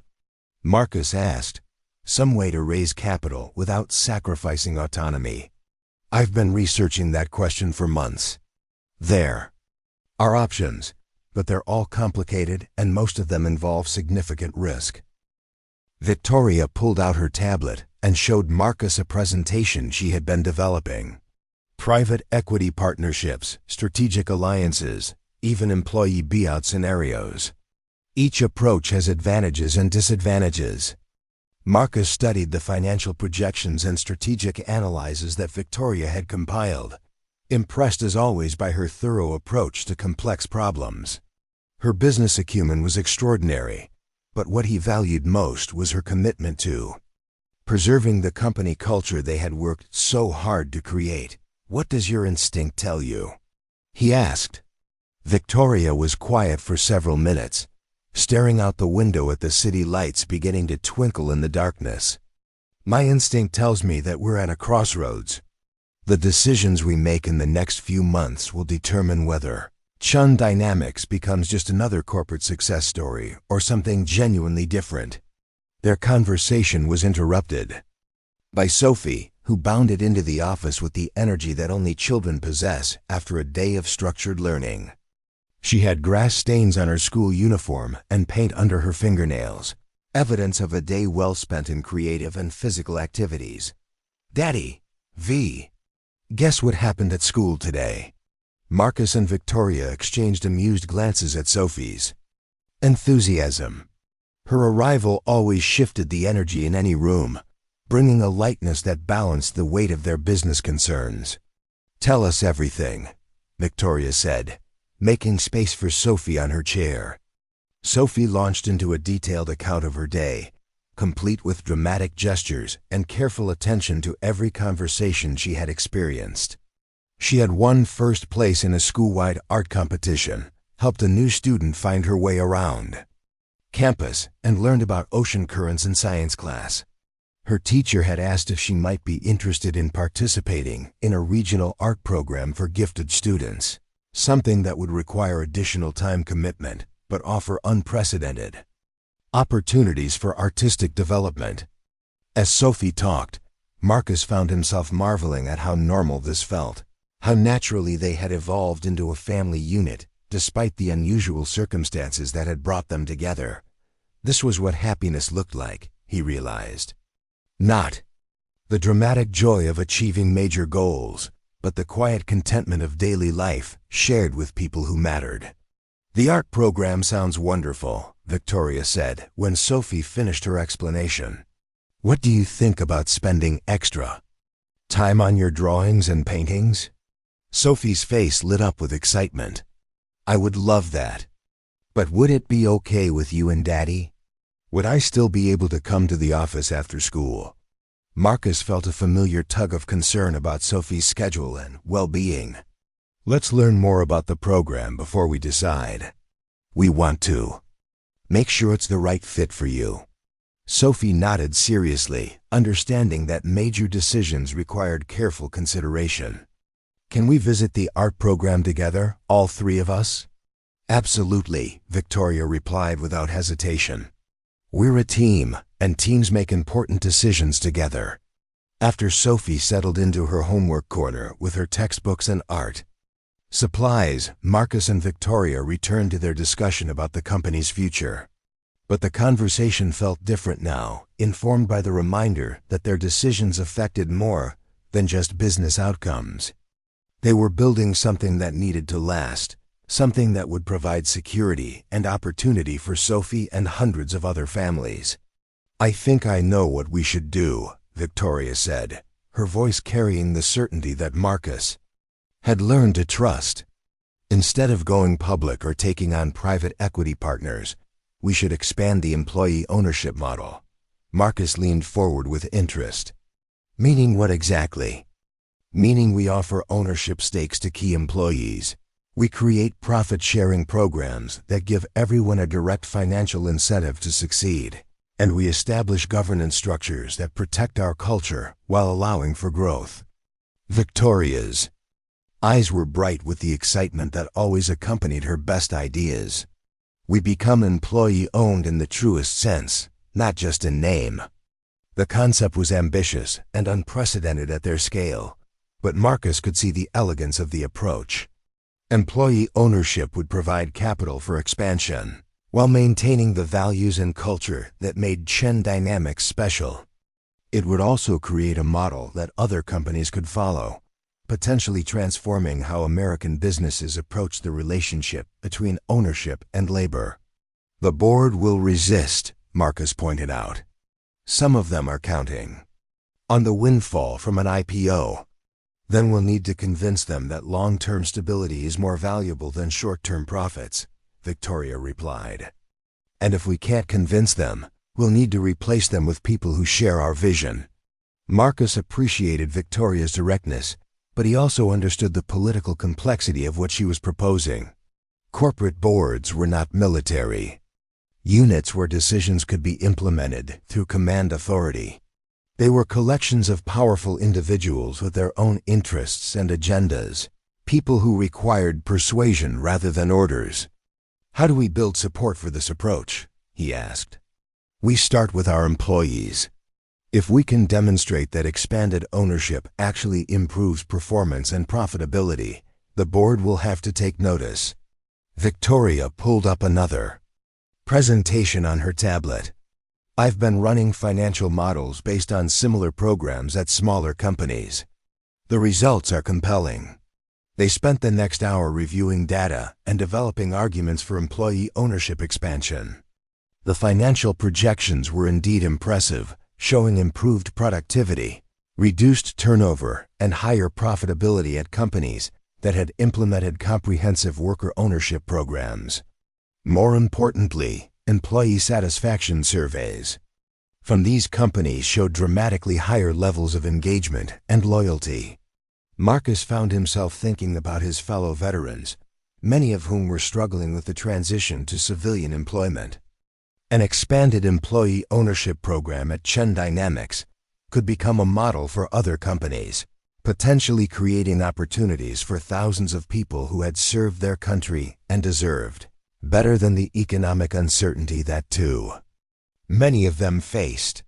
This could be bigger than just our company, he said, voicing his thoughts.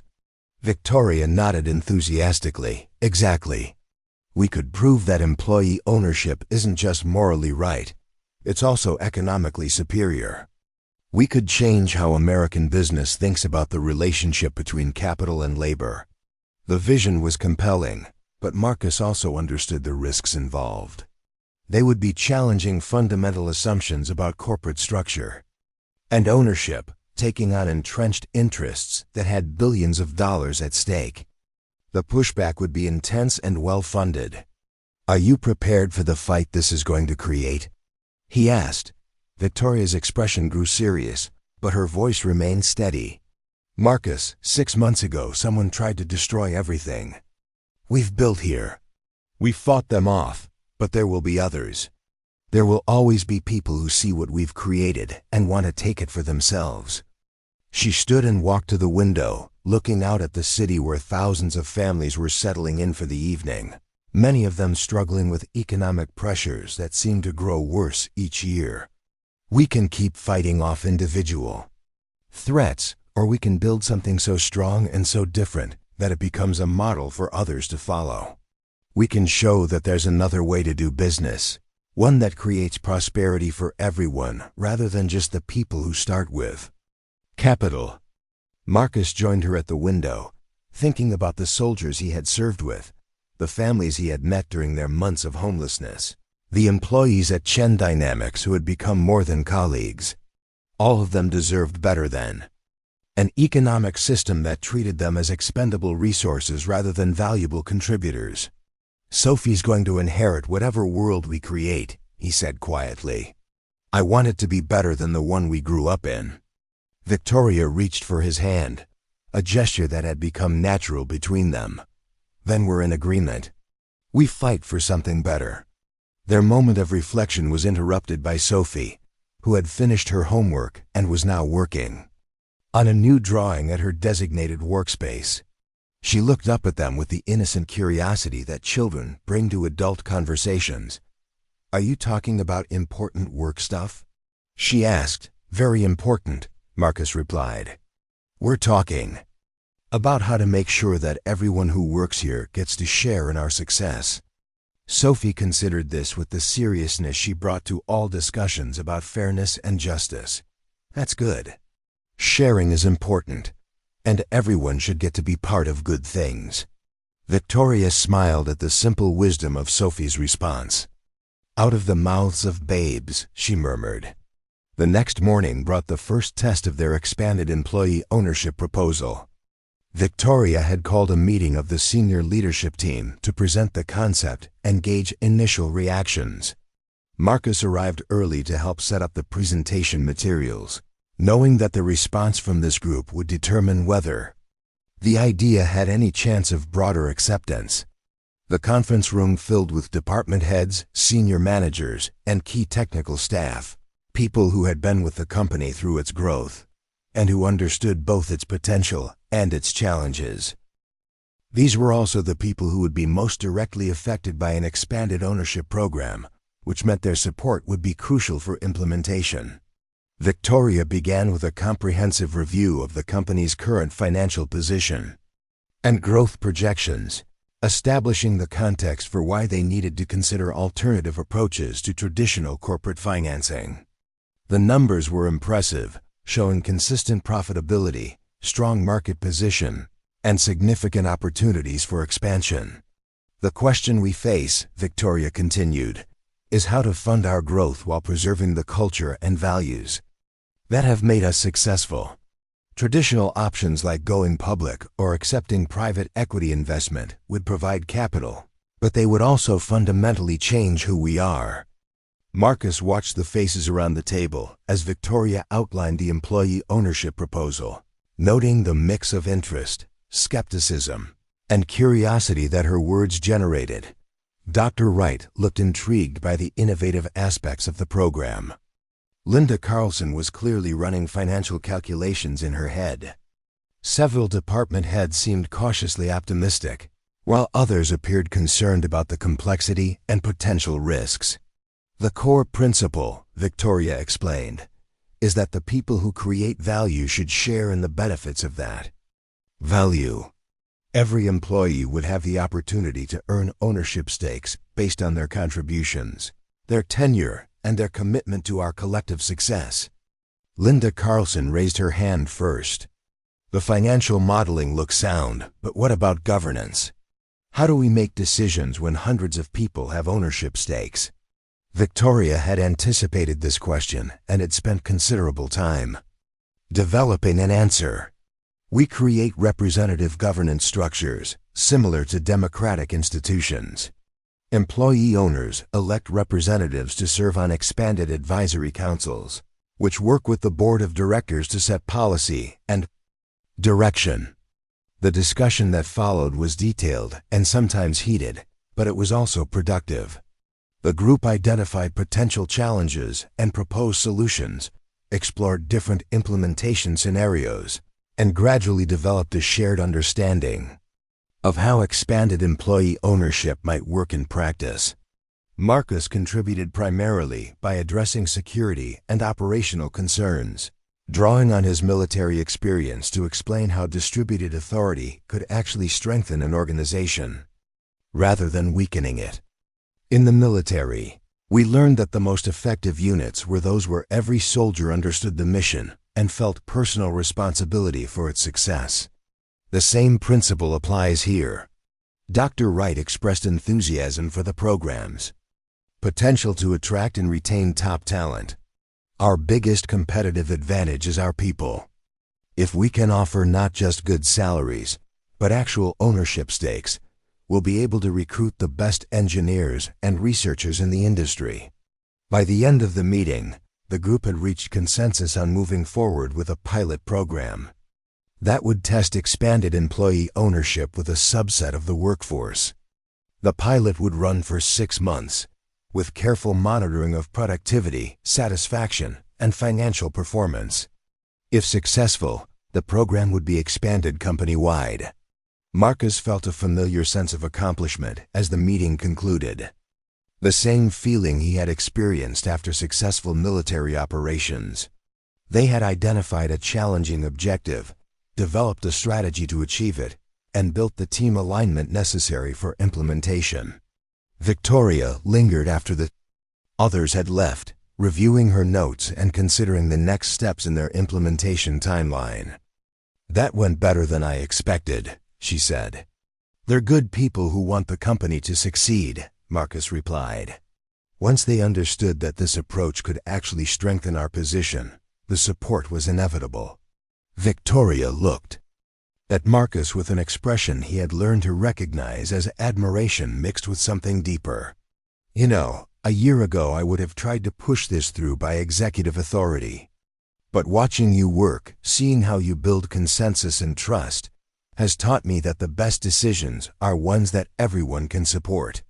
Marcus felt a warmth at her words, but also a recognition of how much they had both changed through their partnership. "You taught me that business strategy can be as complex and important as military strategy. We've both learned from each other."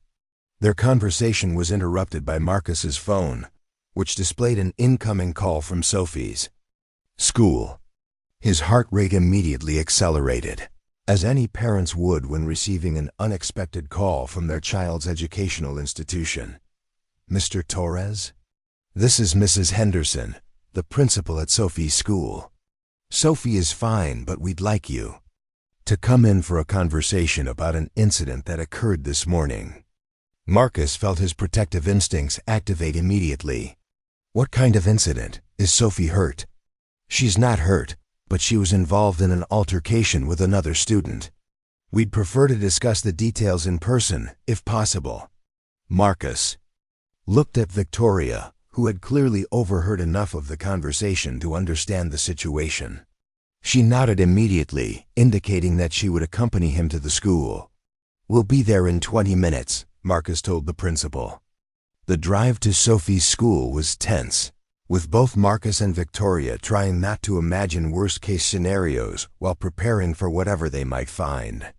Sophie had never been involved in any kind of disciplinary situation, and Marcus couldn't imagine what might have prompted an altercation with another student. They found Sophie sitting in the principal's office, looking small and defiant in equal measure.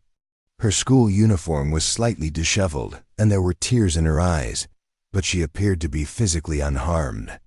Across from her sat another student, a boy who looked to be about Sophie's age, also showing signs of having been in some kind of conflict.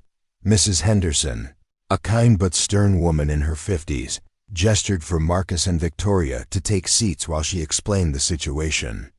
Sophie and Jeremy had a disagreement during lunch that escalated into pushing and shoving. No one was seriously hurt, but we have a zero-tolerance policy for physical altercations. Marcus looked at his daughter, trying to understand what could have prompted her to engage in physical conflict. Sophie was typically a peaceful child who resolved disagreements through conversation rather than confrontation. "Sophie," he said gently, "can you tell us what happened?" Sophie's voice was small but clear when she responded. "Jeremy said that you and V aren't really my parents because you didn't buy me from the hospital like real parents do. He said I'm just a charity case, and that's why I get to go to this school." Marcus felt a surge of anger at the cruel words that had been directed at his daughter, but he also understood that children often repeated things they had heard from adults without fully understanding the implications. Victoria reached over and took Sophie's hand. "What did you say to Jeremy?" "I told him that families are made by love, not by money, and that you two are the best parents anyone could have." Sophie's voice grew stronger as she continued. "But then he said that V is only pretending to care about us because it makes her look good for her business, and that's when I pushed him." Marcus felt his heart break a little at the pain in his daughter's voice, but he also felt proud of her fierce loyalty to their unconventional family. "Sophie, what Jeremy said was wrong and hurtful, but pushing him wasn't the right response." Mrs. Henderson nodded approvingly at Marcus's approach. "We've spoken with Jeremy about his inappropriate comments, and his parents will be addressing the situation at home. But we also need to discuss Sophie's physical response to verbal provocation." The conversation that followed was productive, with both children acknowledging their mistakes and agreeing to apologize to each other. Sophie would serve a day of lunch detention, during which she would help in the school library rather than sitting isolated. Jeremy would participate in a peer mediation session to better understand the impact of his words. As they prepared to leave the school, Sophie walked between Marcus and Victoria, holding both their hands with the fierce grip of a child who was determined not to let go. "I'm sorry I got in trouble," she said quietly, "but I'm not sorry for defending our family." Victoria knelt down to Sophie's level, her voice gentle but firm. "Sophie, we appreciate your loyalty, and we're proud that you love our family so much. But we never want you to feel like you have to fight anyone to prove that we belong together." Marcus knelt beside Victoria, creating a small circle with his daughter at the center. "Kiddo, some people might not understand our family, and that's okay. What matters is that we know how much we love each other." Sophie looked between the two adults who had become her world, her expression serious but trusting. "Will you always be my family? Even if other people say mean things?" Marcus and Victoria exchanged a glance that communicated volumes. In that moment, surrounded by the everyday chaos of a school parking lot, they made a decision that had been building for months. "Always," Victoria said firmly. "We're a family, and nothing anyone says will ever change that."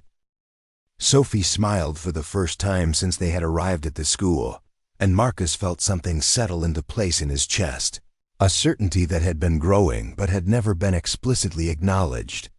That evening, after Sophie had gone to bed, Marcus and Victoria sat on the couch in their apartment, finally ready to have the conversation they had been avoiding for months.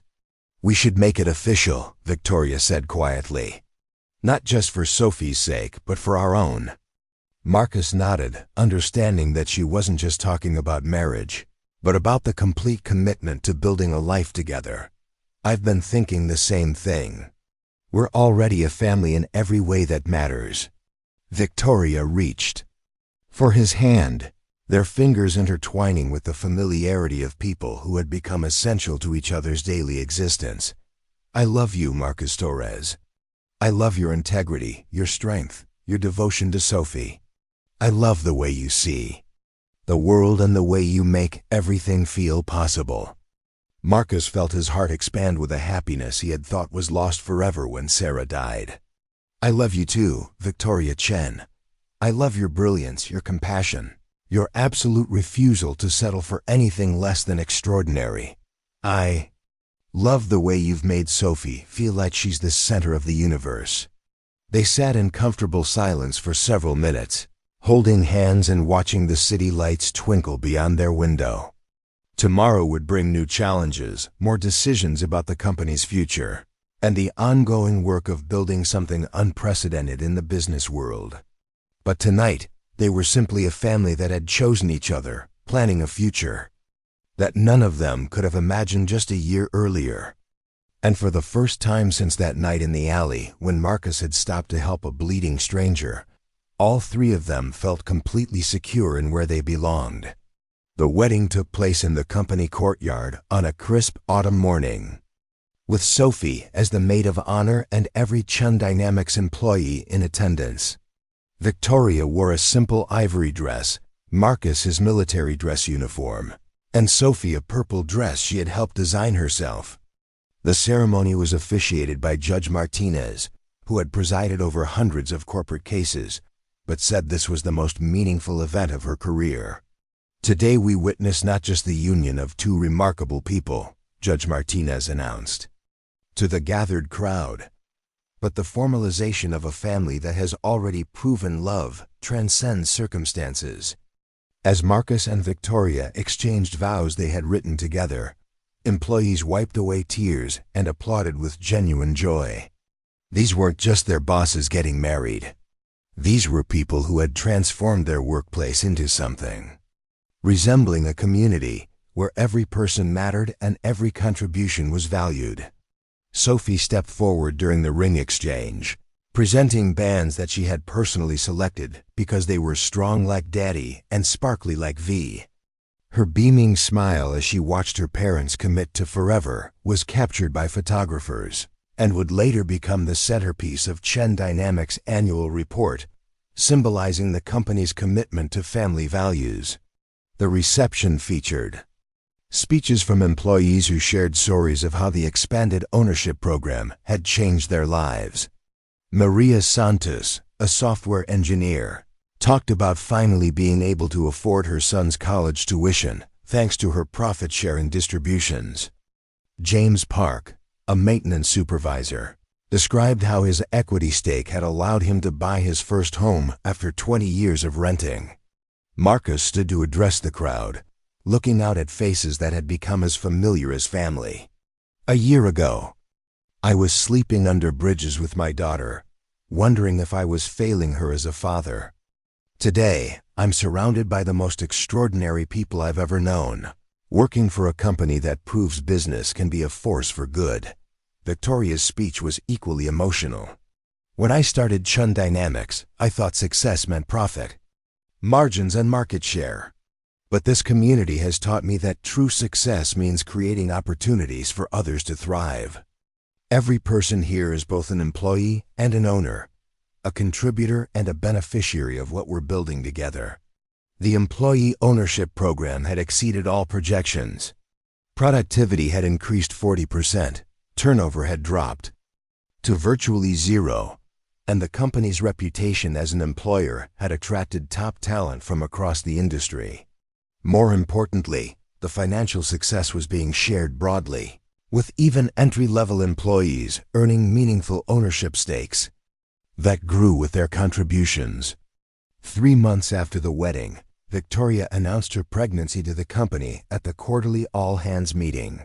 The news was met with thunderous applause and spontaneous celebration, as employees understood they were witnessing the next generation of their company family being born.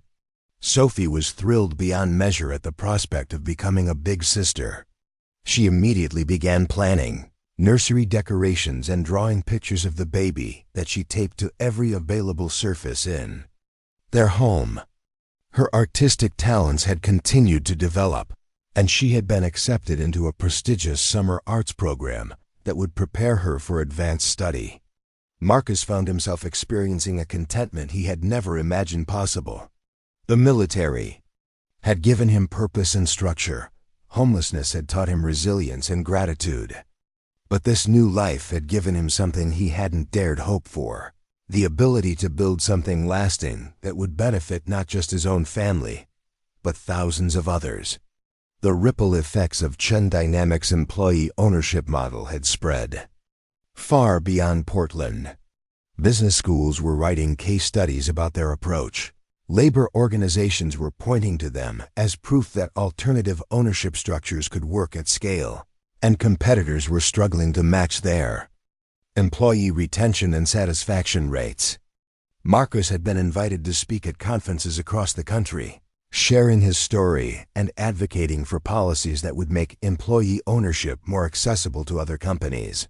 He always began these presentations with the same words: "I'm not here because I'm special. I'm here because someone recognized that every person has value, regardless of their circumstances." Victoria's influence in the business community had grown exponentially, but she used her platform to advocate for stakeholder capitalism and responsible corporate governance, rather than personal aggrandizement. She had been featured on magazine covers and invited to join prestigious boards, but her focus remained firmly fixed on proving that businesses could be profitable, while prioritizing people over pure financial returns. On a rainy Thursday evening in spring, Victoria went into labor 3 weeks early. Marcus drove through Portland traffic with the controlled urgency of someone accustomed to high-pressure situations, while Sophie sat in the backseat coaching Victoria through breathing exercises she had learned from a pregnancy book. Baby Elena Torres Chun was born at 11:47 p.m., weighing 6 pounds and 4 ounces, with her mother's dark hair and her father's steady gaze. Sophie was the first person other than Marcus and Victoria to hold her, cradling her new sister with the careful reverence of someone who understood she was holding something precious. The hospital room filled with flowers and visitors over the following days, as Chun Dynamics employees, military veterans Marcus had served with, and business leaders Victoria had worked with all came to celebrate the newest member of their extended family. Elena would grow up surrounded by people who had chosen to care for each other, in a company that proved business could be both profitable and humane. 6 months later, Marcus stood in the same alley where he had first found Victoria, now holding Elena while Sophie played nearby. The space had been transformed into a small memorial garden, funded by Chun Dynamics and maintained by local volunteers. A plaque read, "Sometimes the most important moments happen in the most unexpected places." Victoria joined them, carrying coffee and wearing the comfortable clothes of someone who had learned to balance executive responsibilities with new motherhood. "Hard to believe it all started here," she said, looking around the space that had brought them together. Marcus shifted Elena to one arm and pulled both Victoria and Sophie closer. It didn't start here. This is just where we found each other. Our story started the moment we decided to help someone who needed it. Sophie looked up at her parents with the wisdom that seemed to come naturally to children who had experienced both hardship and abundance. And it's not finished yet, right? We still have lots more story to write. Victoria and Marcus exchanged the kind of look that passes between people who have built something extraordinary together and know they're just getting started. That's right, sweetheart. We're just at the beginning. As they walked home together, through the Portland streets, Marcus reflected on the journey that had brought them to this moment. A single act of kindness in a dark alley had set in motion a chain of events that transformed not just their lives, but the lives of thousands of employees, who now had ownership stakes in their workplace and financial security for their families. Sheen Dynamics had become more than a successful company. It had become proof that American business could operate according to different principles, that profit and purpose didn't have to be opposing forces, and that the people who created value could also share in the benefits of that value. The homeless veteran who had once slept under bridges was now a millionaire many times over. But more importantly, he was a husband, father, and leader whose decisions affected the well-being of countless families. The bleeding CEO who had once felt alone despite her wealth had found a partner who valued her character over her bank account, and a daughter who reminded her daily that love was the only currency that truly mattered. And Sophie, who had drawn pictures of castles during their darkest nights, was now living in a castle of her own making, surrounded by people who loved her and opportunities that seemed limitless.